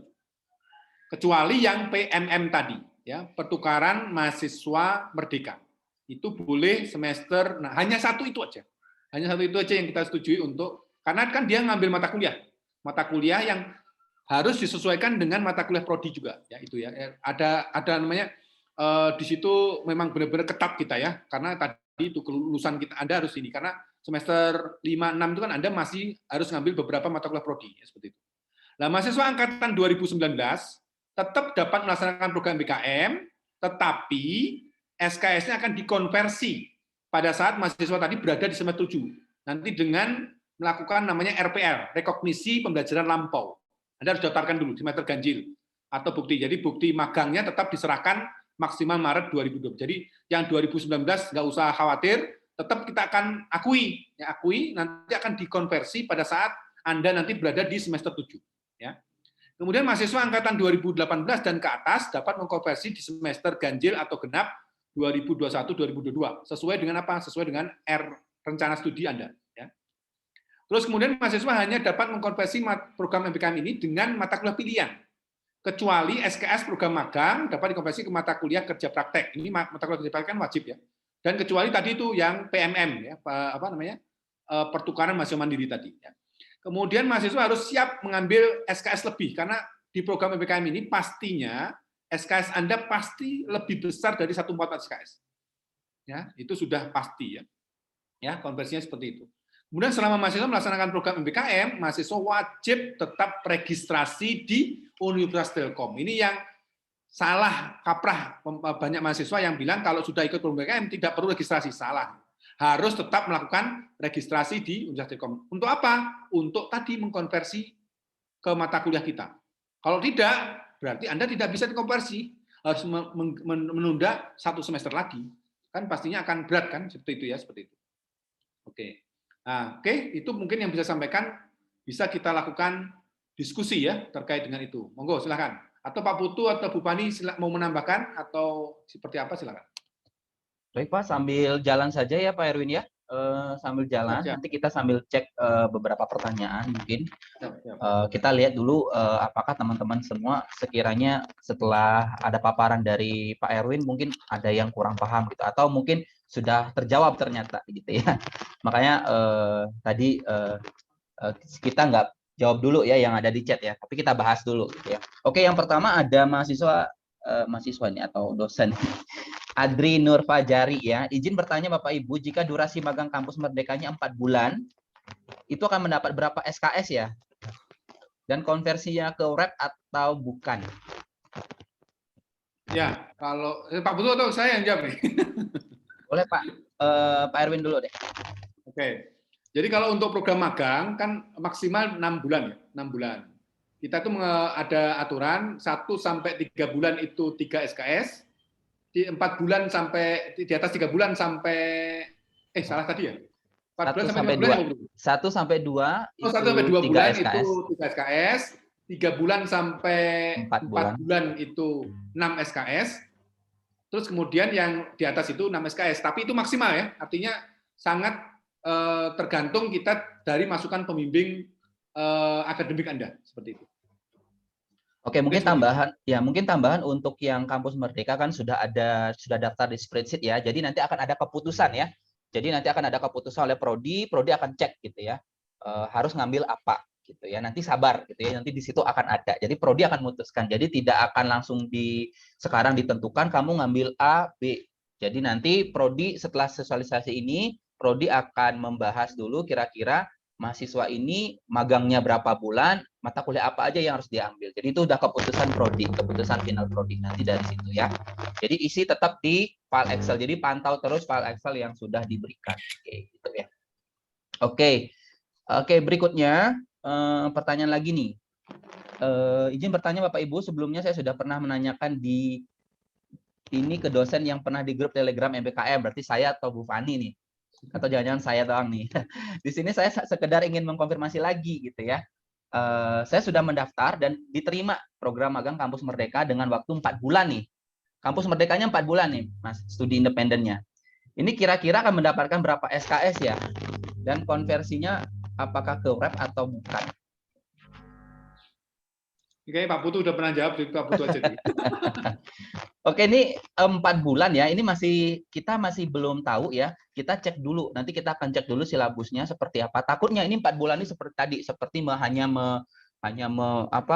studi independen, benar-benar independen, tidak ada yang mengarahkan. Artinya tidak ada mentor, tidak ada project. Jadi hanya sekedar klik di Coursera gitu ya. Jadi kalau Coursera itu semua orang bisa kan, tinggal terakhir tuh bayar. Cuman mungkin nanti di sini dibayarin oleh pemerintah. Masalahnya adalah siapa yang akan mengevaluasi gitu ya. Siapa yang apakah itu sesuai dengan capaian pembelajaran prodi, itu nggak bisa ditentukan gitu ya. Sehingga ini perlu dilihat lagi, nanti baik lagi ke file Excel. Nanti dari 4 bulan ini itu akan kita cek ya. Kita belum bisa tentukan, belum bisa jawab sekarang ya berapa SKS, tapi yang pasti kalau dia 4 bulan dan materinya seperti apa, nanti kita akan informasikan. Seandainya 4 bulan ini ternyata isinya hanya tadi ya, hanya Coursera studi independen, itu bisa jadi tidak dikonversi. Seperti aturan di prodi yang sudah disampaikan Pak Erwin tadi ya. Jadi tidak semuanya harus kita konversi, hati-hati ya. Dan kita tadi harus memenuhi tadi kriteria-kriteria tadi. Harus ada mentor di situ, harus ada tatap muka, gitu ya. Terus materinya adalah 80% itu tidak pernah diambil di sini ya. Contoh ya, kemarin pengalaman itu ada yang program bangkit begitu ya, ada mengambil path machine learning. Di PET Machine Learning itu ada beberapa misalkan dasar artificial intelligence di situ ada. Itu dapat nilainya A. Pertanyaannya adalah mahasiswa tersebut sudah pernah mengambil pengantar artificial intelligence atau pengantar kecerdasan buatan. Nah, itu kan tidak mungkin kita konversi lagi ke situ gitu ya, atau kita buat ke mata kuliah yang baru. Kan tidak mungkin, berarti itu redundan ya. Mata kuliahnya sama, tapi ngambil di tempat yang lain dan mata kuliahnya sama, sebenarnya sudah pernah diajarkan gitu ya. Dan saya juga tanya, seperti apa Anda mengerjakan ya? Mengerjakan seperti mengerjakan di Coursera. Nah, itu yang kita tidak inginkan. Sehingga mahasiswa itu kadang loss ya, dapat nilainya A. Kenapa? Karena tadi. Dan kadang presensi juga ya. Kadang ikut begini tapi dia tidak full, dia hanya presensi seadanya sehingga presensinya kurang dari 100% ya. Sehingga itu yang menyebabkan kami berpikir bahwa dari pengalaman Merdeka itu sangat di luar jaminan kita gitu ya, jaminan mutu prodi ke mahasiswa itu tidak ada gitu ya, sehingga ini perlu nanti kami evaluasi. Jadi belum bisa dijawab ya 4 bulan itu berapa SKS, tapi bisa maksimal mungkin tadi ya, maksimalnya adalah 11, maksimal 11. Sekali lagi ya, maksimal 11 tapi belum tentu 11. Bisa jadi 3 SKS, bisa jadi 0 ya. Oke, tapi bukan aku takutin ya, tapi memang seperti nanti kita cek, gitu ya. Nanti akan konfirmasi juga ke prodi ya, Pak Erwin ya. Nanti setelah kita diskusi, nanti kita akan tentukan hasilnya ya seperti apa. Oke, berikutnya izin bertanya Bapak Ibu, untuk mengambil RAP dan MPKM minimal IP berapa Pak? IPK-nya berapa Pak? IPK Pak? Kemarin kesepakatan 3 ya, di atas. Betul. Kesepakatan dari universitas, kemarin kita juga rapat dari universitas, memang itu kesempatannya lebih besar dari 3. Kalau yang masih kurang dari 3, kenapa sih nggak boleh? Begini, selain tadi ya, kalau bisa fokus dulu di mata kuliah prodi gitu ya, baru nanti mungkin consider ke mata kuliah atau mengambil mata kuliah yang ada di luar prodi gitu ya. Sehingga tadi ada batas minimal IP. Ada ya, kalau di ketentuan itu adalah kesepakatan dari universitas itu adalah 3. Kalau di bawah 3 gimana? Untuk sementara di hold dulu gitu ya, mungkin diperbaiki dulu di IP selanjutnya. Oke, berikutnya.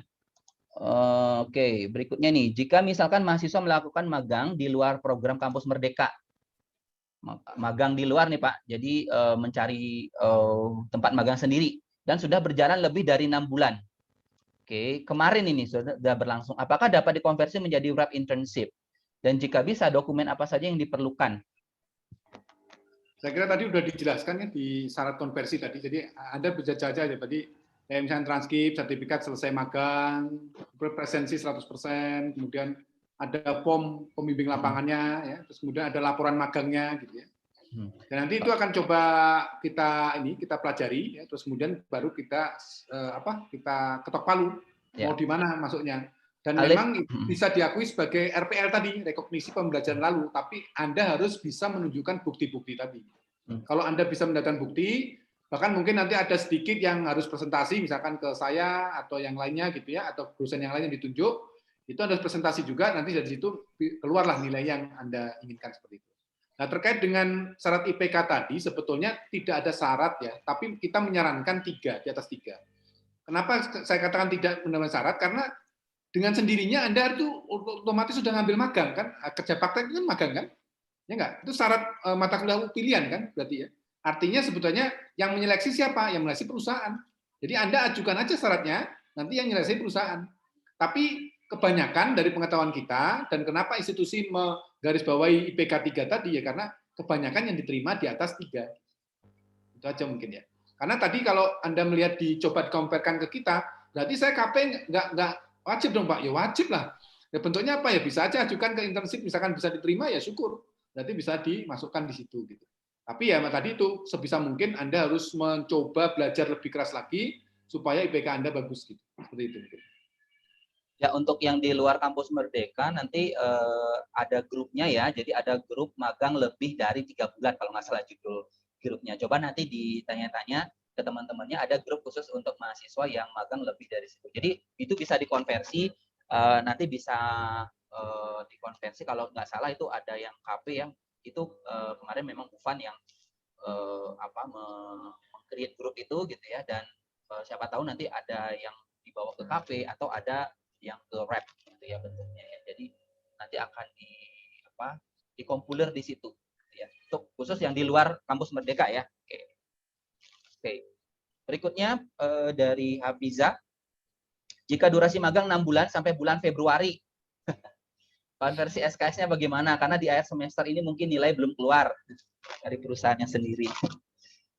Oke, saya langsung jawab aja ya, Pak ya.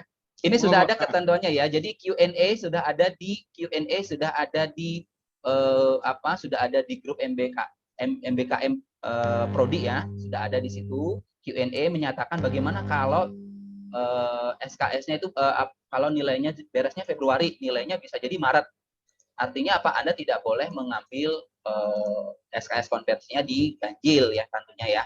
Karena takutnya nanti resikonya adalah setelah masa registrasi setelah input nilai itu belum keluar nilainya gitu ya. Harusnya sudah keluar nilai nanti jadi malahan nanti semester depannya malah Anda ngambil lagi gitu ya. Jadi tolong hati-hati. Di situ juga sudah ada di MBKM ada chatbotnya juga, chatbot Prodi, itu silakan boleh digunakan bertanya-tanya mengenai seperti ini ya. Jadi kalau bulan Februari ya tadi resiko untuk ambil ganjil.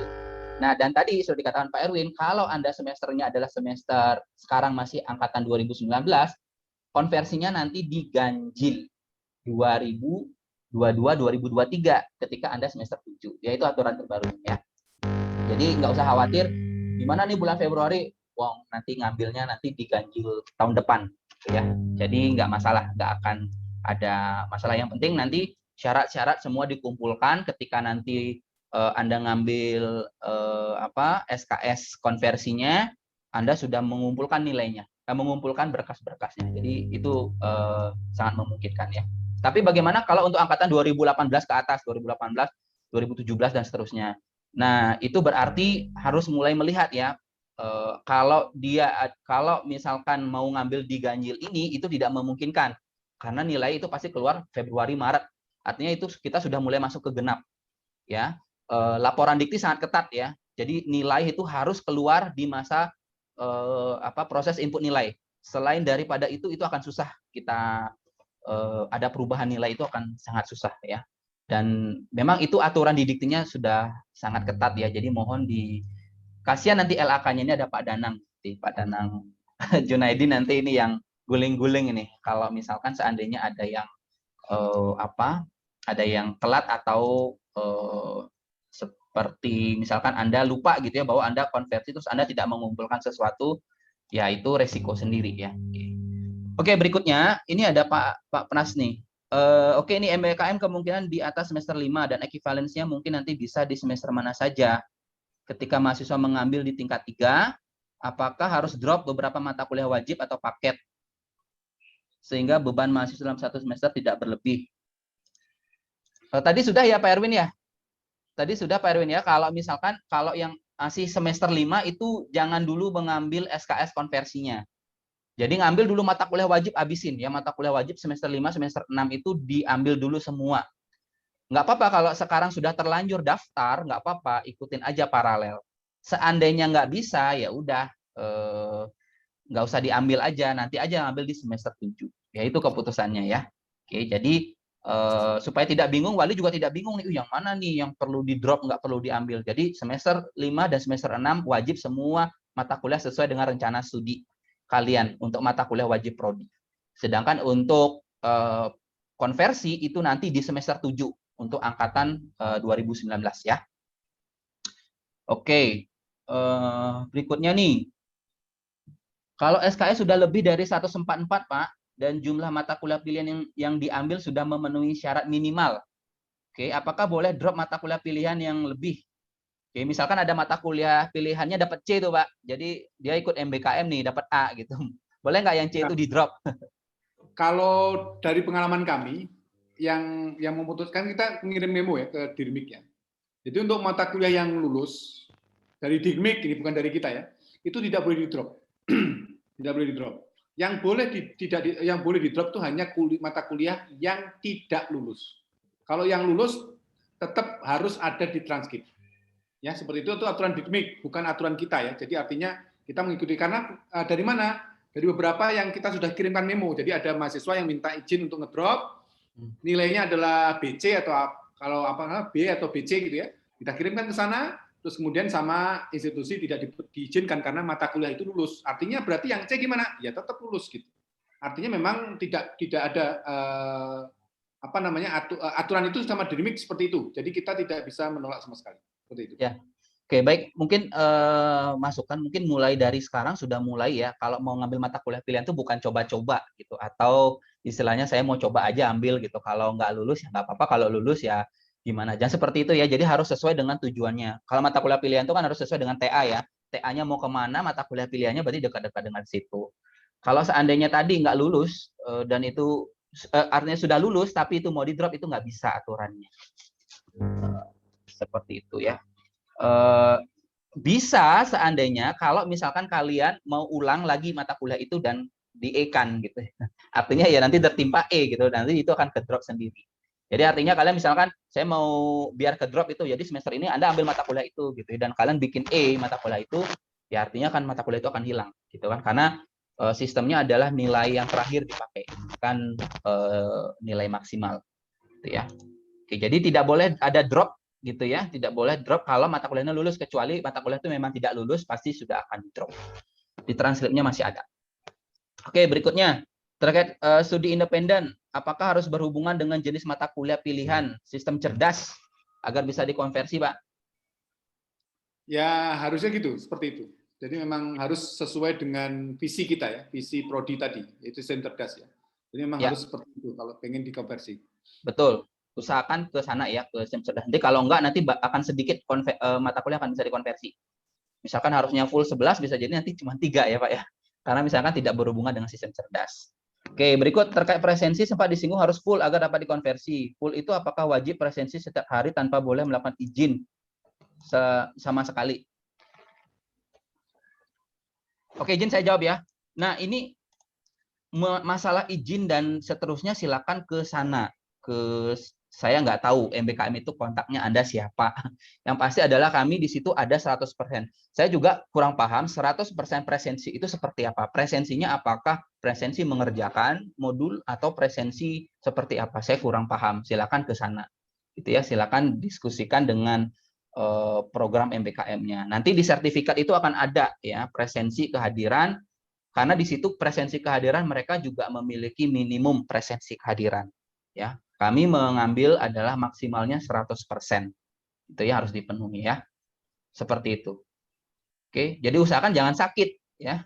Kalau mau seperti ini ya harus Anda menjaga kesehatan untuk tetap. Kalau seandainya memang ada yang tidak bisa sama sekali, silakan buktikan gitu ya. Anda membawa bukti surat surat ya sakit gitu misalkan, atau ada kendala-kendala lain, boleh nanti silakan ditunjukkan gitu ya ketika presensinya kurang dari 100%. Oke, berikutnya untuk registrasi semester ganjil nanti kami yang sudah mengikuti RAP internship, apa saja mata kuliah pilihan yang harus diambil selain Penpro dan TA? Ada tadi ya, udah ada Pak Budi? Sudah, harusnya tadi sudah ya. Jadi berapa apa saja itu nanti baik lagi ya, kalau untuk jadi untuk yang angkatan 2018 ke atas itu nanti akan ditentukan di file Excel itu ya, nanti akan kami rapatkan. Semoga sebelum registrasi, masa registrasi sudah jelas mata kuliah internship apa saja yang perlu kalian ambil ya, supaya wali juga bisa melihat dari sana ya bahwa mahasiswa ini harus mengambil web internship ini gitu. Ya, salah satunya ini ya, web internship ini. Nanti akan kami infokan sesuai dengan melihat dari status mahasiswa ya. Oke. Berikutnya, izin bertanya, saya diterima course di suatu PTN yang bekerja sama di program kredensial mikro mahasiswa kampus Merdeka selama 1,5 bulan. Apakah bisa dikonversi? Ini program apa nih Pak? Mungkin apa sebagai apa? Ada yang ini nggak open mic ya, bisa nggak? Oke, Andre ada nggak Andre? Halo Pak. Ya Andre, silakan Andre. Saya diterima di program kredensial mikro Pak di kampus Merdeka yang 1,5 bulan itu. Itu di PTN Universitas Negeri Makassar. Nah, untuk mata kuliahnya itu seperti komputer hacking forensik investigator Pak. Apakah bisa dikonveksi ya? Oh, itu berapa? 1,5 bulan? Ya 1,5 bulan, Pak. Ada Itu full setiap hari ada kuliah? setiap hari, setiap minggu minimal ada 3 kali, Pak. Ada Oh, minggu. presensinya, ada praktikumnya juga. Exchange ini Pak, exchange. Exchange ya? Ke Ya. Universitas Negeri Makassar itu ya?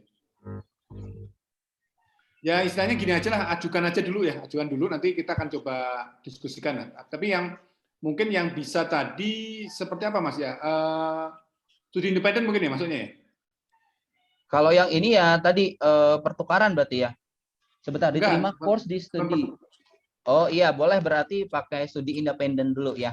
Oke, nanti masukkan aja 1,5. Baik lagi kalau 1,5 bulan ya. 1,5 bulan berarti mungkin hanya untuk satu mata kuliah ya. Berarti satu mata kuliah 3 SKS ya Pak ya. Ya bisa aman kalau misalkan. Tapi nanti jelas ya tadi syarat-syaratnya. Penerimaan, terus silabusnya seperti apa, RPS-nya. Kalau ada mah RPS-nya lebih bagus. Oh, ada itu, Pak. Oke, nanti masuk ke MBKM isi file Excel-nya ya. Andre ya. Ya, siapa? Oke. Baik, ada lagi lain pertanyaan ini? Sudah habis pertanyaannya? Ya, silakan kalau ada yang mau menyampaikan open mic juga Atau boleh. mau open mic boleh, silakan. Open video juga boleh, silakan. Bapak Ibu dosen mungkin. Wali. Bu Indwi aman, Bu? Bu Indwi aman, Bu? Ditanyakan? Aman, Pak. Oke, siap. Boleh. Siapa? Pak Jondri. Wah, gue. Boleh, Pak Jondri. Ya. Ini mahasiswa nanya ini. Waduh, Jondri. Pada siapa kita tanya tuh. Ini Pak, dia sudah ikut yang ini magang Tech Bros ya, yang Ya, dijadikan Tech Bros. Oh, Tech Bros. Ya. di MK ORAP internship 1. Nah, terus sekarang diterima lagi di magang Kampus Merdeka di BNI. Nah, terus pertanyaannya itu, apakah yang di BNI tadi, yang Kampus Merdeka itu bisa dikonversi menjadi SKPI saja? Itu Pak Putu. SKPI, berarti ini apa ya? TAK ya berarti ya? Aha. Bisa. Ya, sangat bisa, Pak. Bisa ya? Sangat Ya. bisa. Ya. Makasih Pak Erwin, saya nggak pusing lagi. Sama-sama Pak Jo. Pak Jondri dengan gitu aja pusing. Biasanya kan integral lipat 4. Halo Bu Ayu, Bu Ayu. Bu Ayu mau sampaikan sesuatu? Masih ke mute Bu Ayu. Ya. Iya, siap. Makasih Pak Erwin, Pak Putu.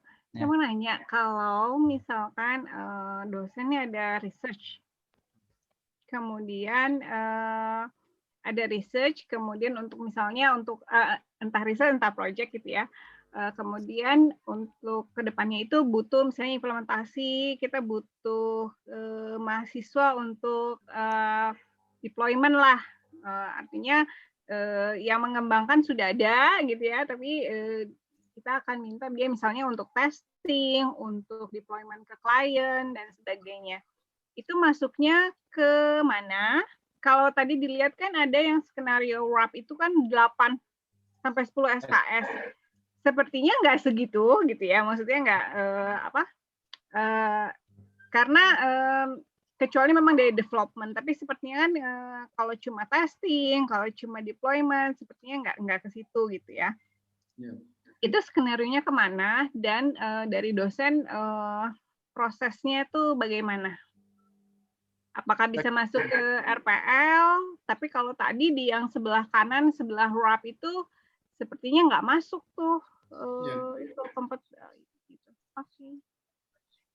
Nanti bisa ini Bu, bisa ada namanya KP ya Pak Budi ya, kerja praktek yang internal itu nanti bisa diajukan ke kita, kebutuhannya apa gitu. Berapa mahasiswa yang dibutuhkan, nanti dengan spesifikasi kerjanya apa gitu ya ada. Nanti dari situ ada tim KP internal yang akan memutuskan kira-kira gimana gitu ya untuk itu. Tapi beberapa kali kayak misalkan yang chatbox itu juga sama, itu kan KP internal juga, prodi membutuhkan beberapa untuk pengembangan, terus kemudian disampaikan ke mahasiswa, nanti bentuknya pengakuannya KP gitu biasanya. Seperti itu. Nanti ada formnya lah kalau misalkan ini. Ya betul Bu, mungkin nanti bisa bikin apa istilahnya pendaftaran untuk KP aja gitu. Jadi misalkan ada membutuhkan ini untuk KP, jadi nanti mahasiswa-mahasiswa yang yang bingung mencari KP perusahaan bisa KP internal ke Bu Ayu gitu, ke kakak ya. Ya, berarti jadwalnya fleksibel ya, nggak Ya. seperti standar KP. Iya, fleksibel, betul. Antara itu, oke. Betul. Ya. Terima kasih. Iya, sama-sama. Baik, ada lagi? Teman-teman, ada pertanyaan lagi? Ya, boleh. Siapa nih? Bu Hani? Hani, ya. Ya. Saya nggak tahu nih apa tadi kelewat atau enggak. Ya. Jadinya kalau mahasiswa 2019, misalnya dia itu ingin lulus 3,5 tahun, tapi mau ngambil rep apa itu tuh bisa? Tetap Bu, tapi Jadi gini, kalau bisa sekarang mata kuliah pilihan mata kuliah wajib dulu di fullkan ya Bu. Jadi nanti untuk mata kuliah MBKM ini hanyalah untuk konversi mata kuliah pilihan. Jadi yang masih 11 SKS. Jadi kapan dia ngambil pilihan di situ baru boleh dikonversi. Satu lagi pastikan bahwa mahasiswa itu nanti seandainya kalau TA seandainya nih gitu ya, ada dosen TA-nya meminta untuk mengambil mata kuliah pilihan prodi, maka harus diambil. Jadi jangan sampai semua mata kuliah pilihan itu jadi MBKM. Misalkan dia ngambil TA-nya tentang citra, nanti bisa jadi dosennya akan meminta untuk ngambil mata kuliah citra atau computer vision misalkan, dan itu ya mahasiswa harus wajib ngambil. Jadi dan tadi kata Pak Erwin tadi siap untuk mengambil SKS lebih.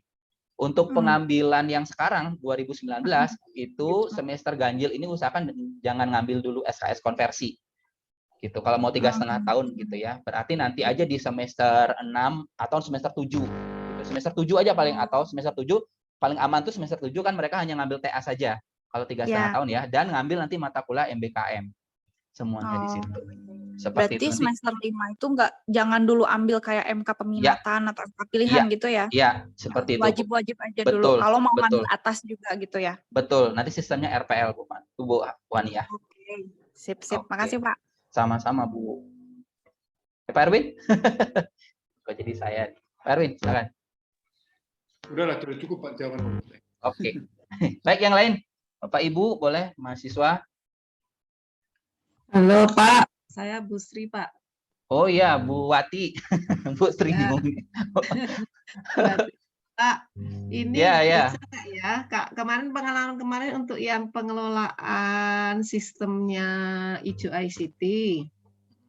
Nah, kondisinya jurnal di informatika itu kan dikelola sendiri ya, beda dengan fakultas lain ya. Kalau fakultas lain itu semua jurnalnya yang mengelola sistemnya OJS-nya itu adalah PPM gitu loh. Ya.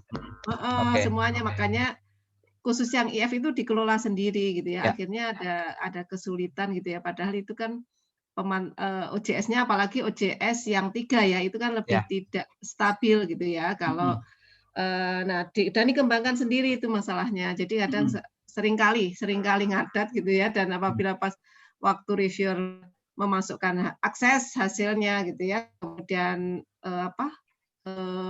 author submit itu kemarin terhambat banget gitu ya, sekali gitu. Jadi, nah terus kita kemarin merekrut yang mahasiswa KP gitu ya, tapi karena hanya sebentar gitu ya, memang agak sulitan juga mereka ya. Jadi rasanya bisa nggak kalau itu magang, karena harus memantau tiap hari kan ya.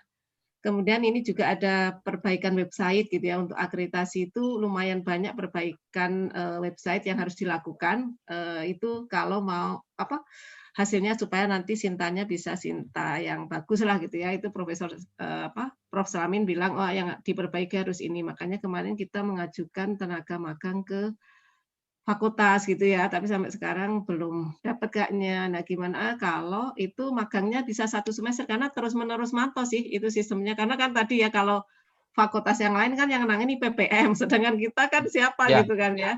Nah, itu bisa nggak diakui kan lumayan ya 1 semester kan 6 bulan berarti ya. Nanti kalau dia sudah selesai kan diganti tenaga mahasiswa yang lain ya magang ya, diajari. Jadi lumayan nggak fakultas tidak perlu kesulitan mencari. Bu Wati untuk magang itu butuh tadi ya, ada silabus dan sebagainya, itu sesuai dengan sesuai dengan ini kompetensi, karena itu akan jadi seperti seolah-olah mata kuliah pilihan, Bu Wati. Jadi Nah, harus ada berarti RPS-nya. gimana? Oh, Harus ada RPS-nya RPS, ya. betul ada RPS. Iya. Mereka ngapain? Jadi mau bikin sistem atau apapun. Jadi seolah-olah ya seperti kerja di perusahaan gitu. Tapi di situ ada apa? Itu kan seperti kerja ini memang ya di kerjanya, situ. betul. Gitu. Oh ya. Tadi kan saya soalnya baru join ya, baru ingat ada rapat ya gitu. Iya. Jadi harus bikin itu ya. Betul, harus ada itu, Bu. Oke. Nanti diskusi lagi detailnya mungkin dengan prodi ya, Bu, terkait pembukaan magang ya. Atau PPDU ya, dengan PPDU kerjasamanya. Oh, harus sama itu ya, harus sama PPDU ya. Iya, kalau misalkan mau supaya jadi diakui sebagai wrap internship itu ya. Nanti mungkin lebih detailnya ke Pak Maki ya. Iya, nanti didiskusikan di tim Ijo ICT. Terus sama ini Pak, saya itu kan wali saya masih ada yang 2016 dulu dari IFIK itu loh. Ya. Nah, itu kan sebenarnya sudah pada lulus gitu ya, walaupun sekarang tinggal 9 itu, yang 7 itu sebenarnya tinggal TA dan itu udah 2 atau 3 semester lah gitu, nggak selesai tinggal TA aja. Nah, yang 2 itu memang ini masih ada mata kuliah. Nah, kemarin yang saya dikontak Pak Putu itu ya, 1 itu kan setelah saya tanya itu ternyata memang dia tidak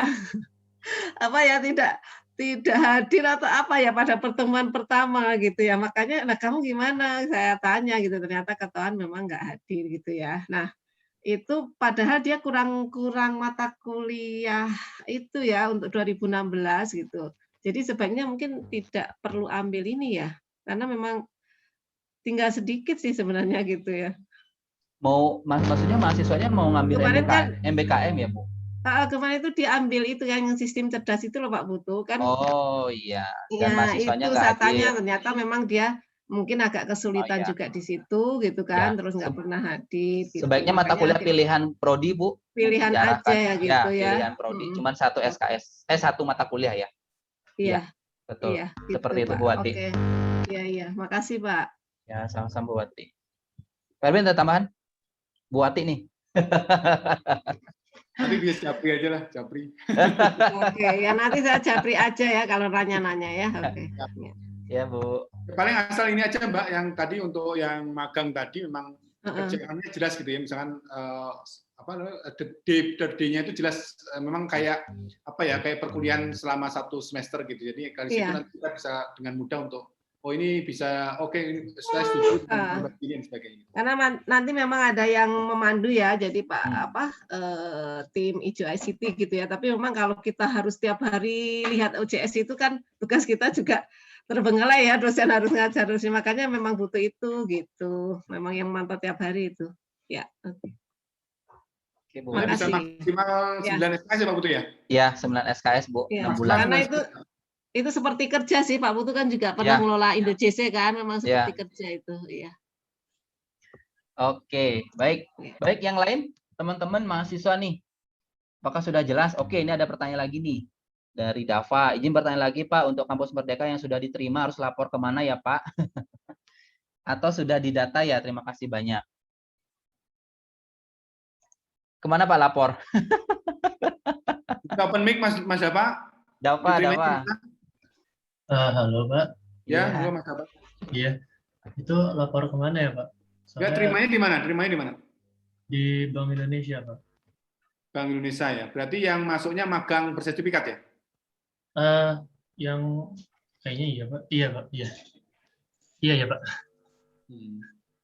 Ya tadi berarti otomatis berarti kita harus lapor ngisi di form itu, form yang tadi kita sediakan.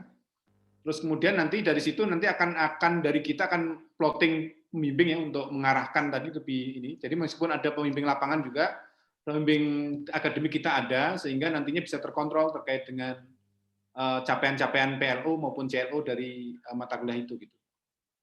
Iya Pak, baik Pak. Terima kasih banyak Pak. Ya. Pak, perlu surat-surat lain nggak Mas Dava? Belum diminta sih Pak sama mentor saya juga. Oke, mengikuti alur aja ya berarti ya. Iya Pak. Tapi tetap nanti supaya terpantau oleh kita daftarnya lewat link tadi ya. Nanti iya, Pak. Ini akan coba saya share nanti ke semua, ke wali dan juga ke mahasiswa. Mahasiswa maksudnya yang secara khusus mendaftar di MBKM gitu ya, seperti itu. Nanti saya coba bagikan seperti itu. Boleh nanya lagi Pak? Mohon maaf. Ya, gimana? Kalau misalnya saya ada pertanyaan terkait kampus Merdeka lagi, bisa kontak ke siapa ya Pak? Loh, bisa dijawab oleh chatbox nggak? Oh iya. Coba dulu. Nanti kalau enggak ya coba di situ aja dilemparkan, siapa tahu. Jadi gini, kenapa sih kita pertanyaannya itu sebisa mungkin lewat chat itu, supaya nanti siapa tahu pertanyaan Mas Dava itu juga merupakan pertanyaan yang lain. Artinya kalau udah terjawab, itu nggak usah lagi bertanya terkait yang sama gitu, maksud saya gitu. Dava sudah ikut ini grup MBKM, MBKM Prodi. Oh, karena nggak tahu ada grupnya ya. Ada grupnya Mas di Telegram. Ada grupnya di Telegram ya. Dicari, tanya temennya ya. Oh iya Pak. Ya. Kalau nggak nanti mesin PHN jawab. Oke. Makasih banyak Pak. Ya. Oke, lanjut.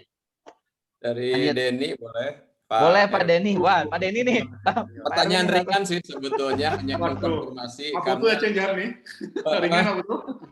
Karena tadi terus terang dengar paparan Pak Erwin, aduh pusing banget nih dengan MBKM itu, nggak ada yang ingat jadinya. Nah tapi intinya gini, kayaknya kayak di wali saya kebanyakan pertanyaan itu terkait magang lah, internship atau ya internship dan sejenisnya yang memang banyak jenisnya gitu. Nah betul nggak sebetulnya dosen wali tidak bisa menilai ini magang ini dikonversi kemana. Jadi semua pertanyaan itu diarahkan ke grup Telegram itu ya, MBKM ya. Ya. Nah, ya Pak.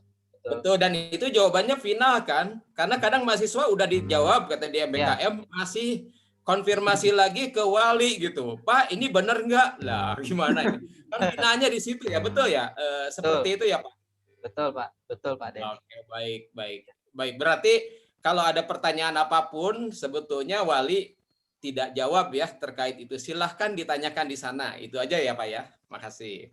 Pak Denny, untuk MBKM sendiri sebenarnya sudah ada linknya. Begitu juga untuk yang magang lebih besar dari 6 bulan itu juga sudah ada grupnya ya, grup chat WA-nya. Nah, untuk mengenai studi ya, mahasiswa kadang juga bertanya mengenai ini.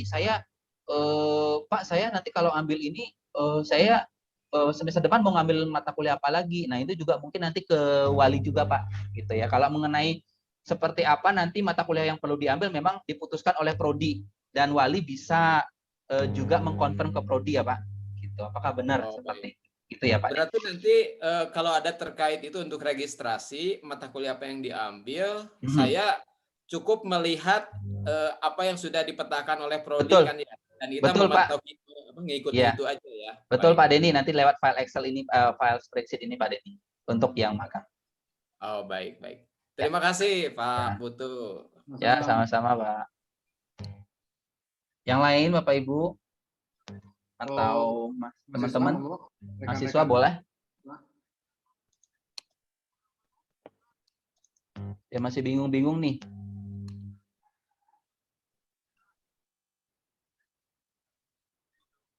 Ya, semoga diamnya itu Pak, mengerti. Paham ya? Izin bertanya, Pak. Boleh. Siapa? Saya Nanda, Pak. Nanda ya. Boleh. Kan saya keterima program magang, Pak, yang Kampus Merdeka. Nah, itu dari perusahaan mintanya full time, Pak. Nah, itu kan kayak tadi dijelaskan bahwasanya wajib mengambil mata kuliah wajib di semester 5 kan ya, Pak. Kebetulan saya di semester 5. Nah, itu jika kemungkinan terburuknya saya ada kuliah yang nggak kepegang gitu Pak, karena praktikum atau apa itu Pak, itu mengulangnya di semester 6-nya atau 7-nya ya Pak? Untuk kemungkinan terburuk. Terima kasih Pak. Ya. Ya sebenarnya tadi udah di state sama Pak Putu bahwa utamakan dulu mata kuliah wajib. Ya. Nanda, Pak Erwin lagi lanjut. Mau Pak Putu mau. Nanda mungkin untuk tadi ya mengenai strategi SKS apa aja itu nanti ke wali ya. Jadi nanti diskusinya ke wali seperti apa. Misalkan nanti skenario-skenarionya nanti kalau saya nggak lulus ini saya harus ngambil di mana dan sebagainya. Itu nanti ke wali ya Nanda ya. Karena wali yang tahu nih saya sudah lulus sekian, saya mau ngambil SKS ke depannya ini kalau seandainya nggak lulus. Nah itu nanti di wali tuh. Kalau misalkan Nanda bingung nanti seandainya ada worst case tadi buat Nanda. Tapi untuk prodi menyarankan untuk fokus dulu di kuliah yang sekarang ya Nanda ya. Usahakan dulu yang di prodi ini, yang wajib ini diutamakan dulu. Jangan yang MBKM itu. Kenapa? Karena seandainya kamu mundur misalkan MBKM dari yang sekarang, kamu kan masih bisa ada kesempatan nanti di semester 7 gitu ya. Ataupun seandainya kamu nggak ingin melepas yang MBKM sekarang, berarti ya tadi resikonya harus memenuhi dua-duanya gitu. Seperti itu. Tapi untuk untuk perkuliahan seperti apa, strategi-strategi ke depannya itu nanti diskusi dengan wali, misalnya one on one gitu ya, terkait nanti saya nggak lulus, nanti saya boleh nggak ngambil di genap, takutnya nanti di genap nggak dibuka gitu ya, berarti nanti harusnya wali yang akan mengkonfirmasi ke prodi ini dibuka nggak nanti di genap gitu ya, atau boleh request mungkin ya Pak Erwin ya terkait ini. Baik Pak, makasih Pak. Ya. Dipahami Mas Nanda, jadi kalau kita mengambil program MBKM di luar PMN, pertukaran mahasiswa merdeka tadi, itu konfirmasinya konversinya itu ke mata kuliah pilihan. Ya, mata kuliah pilihan. Artinya mata kuliah pilihan pun sendiri, kalau misalkan Anda nggak lulus tidak ngambil MBKM, itu sudah tersedia. Jadi kalau MBKM itu membantu saja gitu. Tapi artinya maksudnya kalau sekarang sudah terpaksa ngambil, ya mau ya tadi itu memang harus mencoba untuk mengatur waktu Anda supaya bisa dua-duanya lulus gitu, seperti itu. Baik Pak, makasih Pak. Ya. Makanya tadi kan disyaratkan IPK-nya di atas 3, itu harapan kita mahasiswa yang benar-benar sudah oke lah di mata kuliah prodi, sudah tidak terlalu ini, ya saya sudah bisa menyesuaikan dan mengatur waktunya, saya kira sudah ya lumayan dibandingkan dengan yang lainnya di bawah 3 lah misalnya gitu. Seperti itu. Oh ya, mungkin sambil tambahan bagi mahasiswa yang mau ngambil tadi program exchange ya, misalkan di beda universitas, mohon diperhatikan bahwa kita tidak menjamin bahwa nanti jadwal Anda tidak bentrok. Ya, seandainya nanti bentrok ya, saya balikan lagi ke kalian gitu. Prodi tidak bisa menangani hal seperti itu karena banyak yang exchange, ikutan exchange ya Pak. Terus Pak, jadwal saya bentrok nih dengan yang reguler. Loh, wong kita sudah jalan kok setengahnya gitu ya. Atau kita nggak bisa ngapa-ngapain karena memang akan terjadi bentrok tadi. Gimana caranya ya saya nggak tahu gitu ya. Dan dari prodi sendiri tadi ada resiko kalau seandainya nanti kalian paralel gitu ya, mengambil program paralel di mana jadwalnya akan pasti bentrok ya. Dibentrok disitulah balikan lagi ke kalian untuk bagaimana cara mengatur waktu. Karena prodi memang tidak punya solusi seperti itu kalau memang kalian melakukan perjalanan 2 program. Kecuali program itu sudah one on one juga dengan prodi ya, misalkan Pak saya ada ini program, boleh mahasiswa saya di-invite, oke, dengan syarat mahasiswa ini tadi ya jadwalnya ini. Jadi harus ngobrol dulu dengan program bahwa jadwal kosongnya di sini gitu ya. Itu kalau memungkinkan. Kalau tidak memungkinkan ya kami prodi juga tidak bisa harus kontak satu-satu perusahaan, ya tolong yang ini jangan dijadwalkan atau di-plotting waktunya sekian, kan nggak mungkin. Gitu. Itu pasti mungkin tambahan dari saya. Oke. Lagi teman-teman, silakan. Ada pertanyaan lagi? Pak Putu. Boleh, Bu Rini. Ya, Pak Putu dan Pak Erwin juga terkait dengan apa tadi researchship ya Pak, yang katanya akan diselenggarakan untuk setiap lab riset. Nah ini mekanisme terdekat apakah akan diusulkan oleh lab riset atau ditetapkan dulu oleh prodi Pak? Oh, yang terkait itu ya, terkait. Ya, kemudian yang kedua, kalau tidak salah tangkap, tadi ada beberapa penamaan nama mata kuliahnya itu, kalau tidak salah lihat tadi ya, ada cerdas-cerdas semua ya. Nah, kalau misalkan kami dari lab, misal IoT gitu, kemudian punya serangkaian nama mata kuliah yang perlu diambil untuk bisa mungkin ada program riset dengan mahasiswa, itu bagaimana Pak?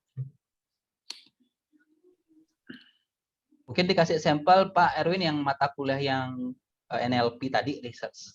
Bentar. Ada ya? Coba sampai. Lupa lagi naruhnya di mana? Di bagian depan ya? Di slide. Oh ini di slide. Bentar.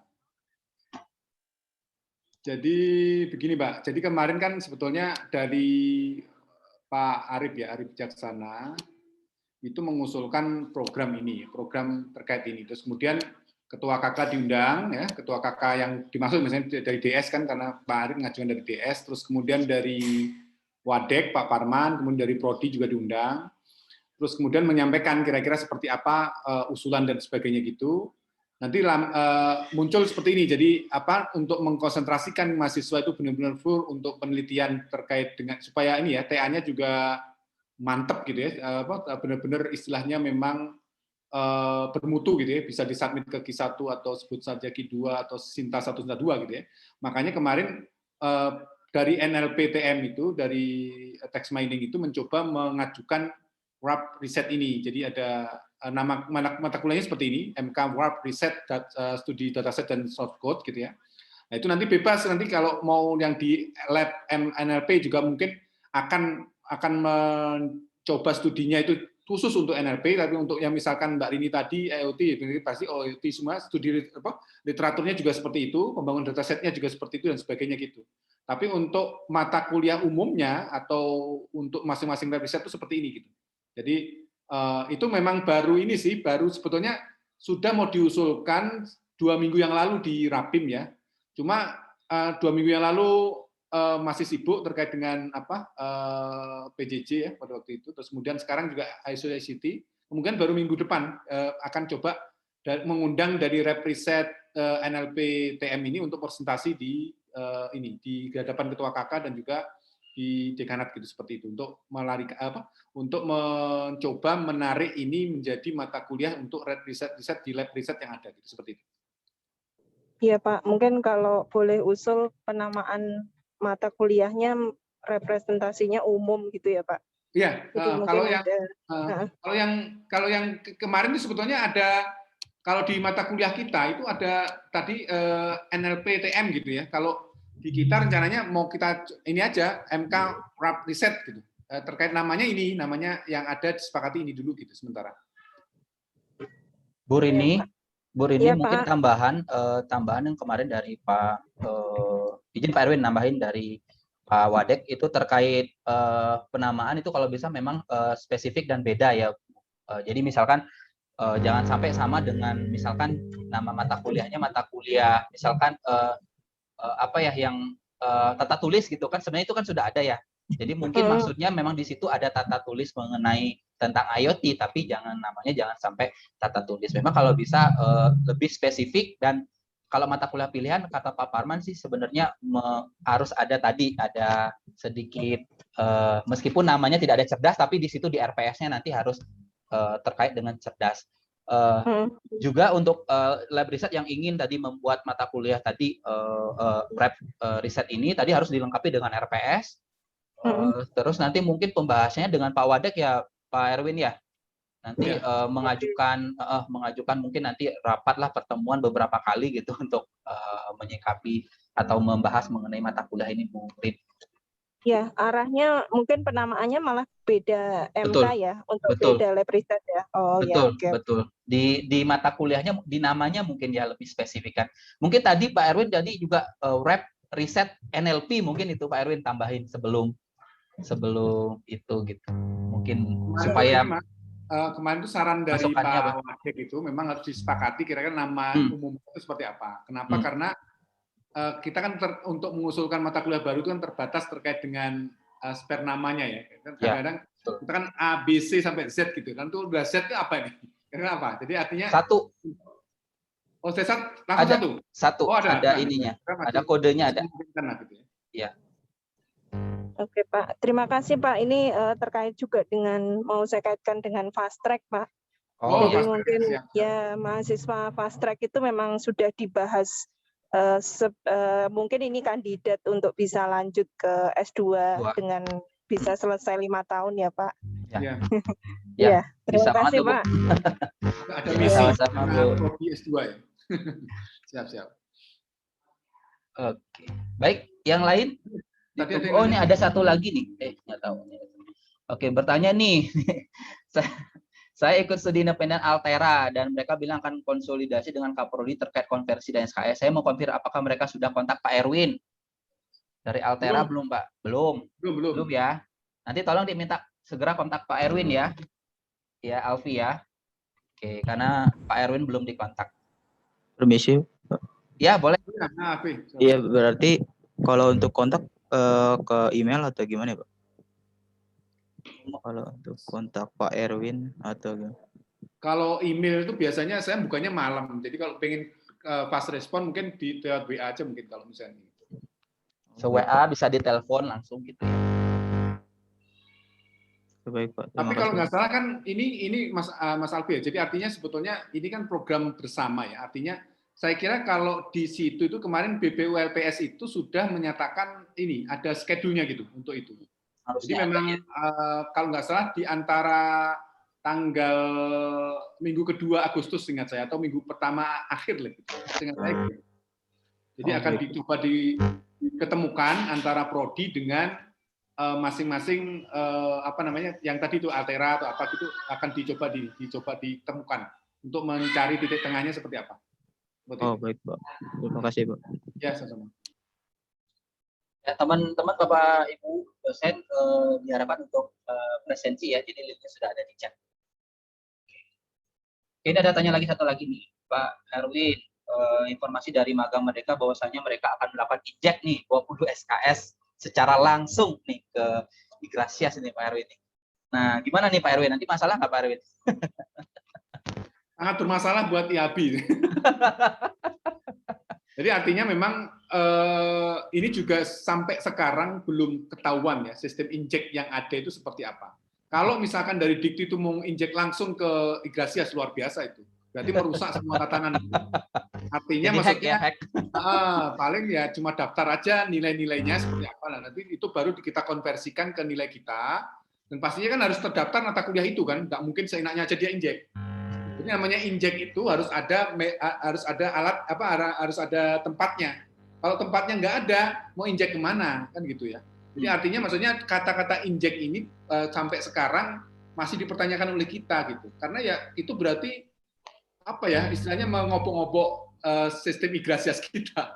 Makanya kemarin ya mungkin yang bisa kita pahami adalah dia mengdrop terkait ini nilainya misalkan Mas Dikri ini segini-gini, kemudian baru kemudian kita atur gitu ya ini sesuai ini. Jadi artinya memang tidak bisa seenaknya seperti itu sistemnya gitu ya seperti itu. Anda bisa bayangin aja berarti semua Igratias yang sejenis PTN PTS seluruh Indonesia diinjek langsung kan masa seperti itu sih sistemnya. Ini injeknya ke PD Dikti katanya Pak. PD Dikti apalagi itu kan susah lagi nanti. Ya susah lagi. Jadi susah itu ya. Tidak mungkin PPD kalau PP Dikti itu harus dari prodi juga dari universitas juga itu kita ya, baru memungkinkan juga jadi artinya tidak boleh seenaknya lagi ya. Oke, nggak usah takut ya, jadi nggak usah takut nanti diinjak nih 20 nih jadi gitu ya, nggak usah ditakut, jalanin saja. Artinya tadi itu kesepakatannya bahwa pasti nanti SKS Anda itu lebih besar dari 144 SKS itu pasti. Jadi kemarin sudah disepakati bahwa bukan disepakati, misalnya sudah dipahami bahwa kalau MBKM itu masuk ke sistem SKS kita, itu pasti Anda akan transkrip Anda itu akan lebih dari 144. Itu pasti seperti itu. Nanti kalau dapat injek 20 ya untung Anda kan berarti Anda lulus 164 SKS. Oke, baik lanjut nih. Oh nih yang kasih warna merah nih di Excel, wah ini kerjaan saya nih. Saya kasih warna merah bukan arti bermasalah ya, merah itu berani artinya ya kalau di bendera merah putih itu. Merah. Jadi jangan usah berpikir negatif kalau sebelum ada info apa-apa. Merah kenapa ya saya tandai aja. Kenapa saya tandai ya saya pengen nandai, saya tidak ada niat apapun gitu ya. Jadi santai saja, nggak usah panik. Jadi saya kasih warna merah ya saya pengen tandai gitu ya. Tidak ada maksud apapun. Saya nanti diwarnain biru Mas, nanti nanya lagi. Nanti diwarnain biru sama Pak Erwin ditanya lagi nanti. Oke ya, nanti sebelum ada info apa-apa, nanti kalau ada info apa-apa akan kami infokan, tenang saja. Ya, kalau masih belum ada info apa, santai ya. Oke, baik berikutnya. Berikutnya, ada lagi pertanyaan mau open mic, boleh. Oke, ini makin berkurang nih pesertanya. Pada puas? Bapak Ibu yang lain atau mahasiswa rekan-rekan semua, ayo ada lagi ditanyakan? Oke, nanti kalau mau daya tanya sedikit-sedikit nanti bisa di chatbot ya. Kalau seandainya di chatbotnya nggak ada pertanyaannya itu, baru bisa di grup MBKM-nya ya, tanyakan lagi. Nah, nanti akan diupdate lagi pertanyaannya itu di chatbot.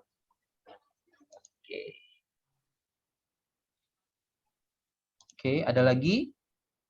Lagi nggak? Silakan kalau ada, kalau tidak mungkin cukup aja Pak Putu. Sudah. Baik.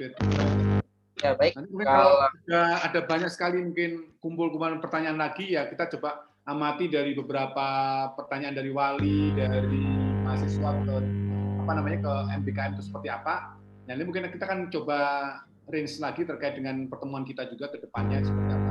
Artinya tidak terbatas di sini saja, tapi nanti kalau udah mengumpul suatu pertanyaan yang banyak dan memang perlu kita coba lakukan sosialisasi, kita juga akan melakukan sosialisasi. Seperti itu Pak. Oke. Baik, rasanya sudah cukup ya teman-teman semua, Bapak Ibu semua, terima kasih atas kehadirannya pada sosialisasi pada pagi hari ini. Kita sudah menjelang siang ini. Silakan Bapak Ibu bisa beraktivitas kembali seperti biasa. Jaga kesehatan, stay healthy, stay strong ya Bapak Ibu semua, rekan-rekan semua, mahasiswa semua, supaya nanti kita bisa melanjutkan perkuliahan semester ganjil berikutnya yang akan datang ya. Ini juga kita sedang persiapan. Mungkin Pak Erwin ada closing statement Pak Erwin? Terakhir. Ya, intinya tadi itu ya, jadi istilahnya kita harus mengedepankan terkait dengan visi dan misi kita, dan juga harusnya Anda memikirkan terkait dengan yang terutama yang mahasiswa yang mengambil MBKM ya. Itu harus mempunyai nilai lebih kepada kita. Jadi artinya kalau nilai itu sudah ada di kita gitu ya. Itu menurut saya ya cari yang lain. Yang harapannya tadi mungkin kemiripannya di atas 80 ketidakmiripannya di atas 80% dan sebagainya. Ya harapannya Anda menjadi kaya, knowledge Anda jadi berkembang sehingga memang Anda sesuai dengan tujuan MBKM tadi, yaitu bagaimana mempersiapkan Anda untuk memang siap di lapangan kerja gitu. Dan di mana lapangan kerja itu pastinya akan lebih kompleks lagi. Jadi di institusi sudah Anda pandang seperti itu sangat kompleks, kemudian tambah MBKM sudah tambah kompleks, nanti kalau Anda kerja lebih kompleks lagi. Jadi artinya memang dituntut bagaimana kita itu memiliki daya adaptasi yang tinggi, dan tadi itu ya kolaborasi partisipatif memang harus ditingkatkan di diri kita. Itu mungkin yang bisa saya sampaikan Pak Putu. Untuk kalau ada pertanyaan dan sebagainya, ya sampaikan saja, kalau misalkan mau japri saya jika silahkan, tapi biasanya memang saya coba lemparkan kalau memang pertanyaannya itu umum, gitu ya, umum yang semua orang harus paham, mendingan pertanyaannya di grup aja. Di grup itu artinya orang lain nanti kalau misalkan mau bertanya seperti itu, udah ada jawabannya. Jangan sampai misalkan, dan kemudian kalau membaca membaca pesan itu jangan malas gitu. Takutnya nanti Anda itu sudah terjawab di atas gitu, nanti jadi malu kan. Ini seperti kayak bangun tidur baru nanya. Ya, itu mungkin yang bisa saya sampaikan. Semoga ya apapun yang kita usahakan, sebetulnya salah satunya itu menjamin ya institusi kita supaya akreditasi tadi bisa tetap kita pertahankan dan bahkan mungkin kita tingkatkan. Ya, seperti itu. Terima kasih Pak Putu. Oke, baik. Terima kasih banyak. Sekali lagi dengan ini saya tutup sosialisasi MBKM Prodi S1 IF 2021. Selamat siang, selamat bertugas kembali. Sampai jumpa di lain kesempatan. Selamat siang semuanya. Selamat siang. Siang, terima kasih Bapak, Ibu. Ya, terima kasih. Ya, sama-sama Pak Ibu. Terima kasih Pak. Ya. Terima kasih banyak Pak.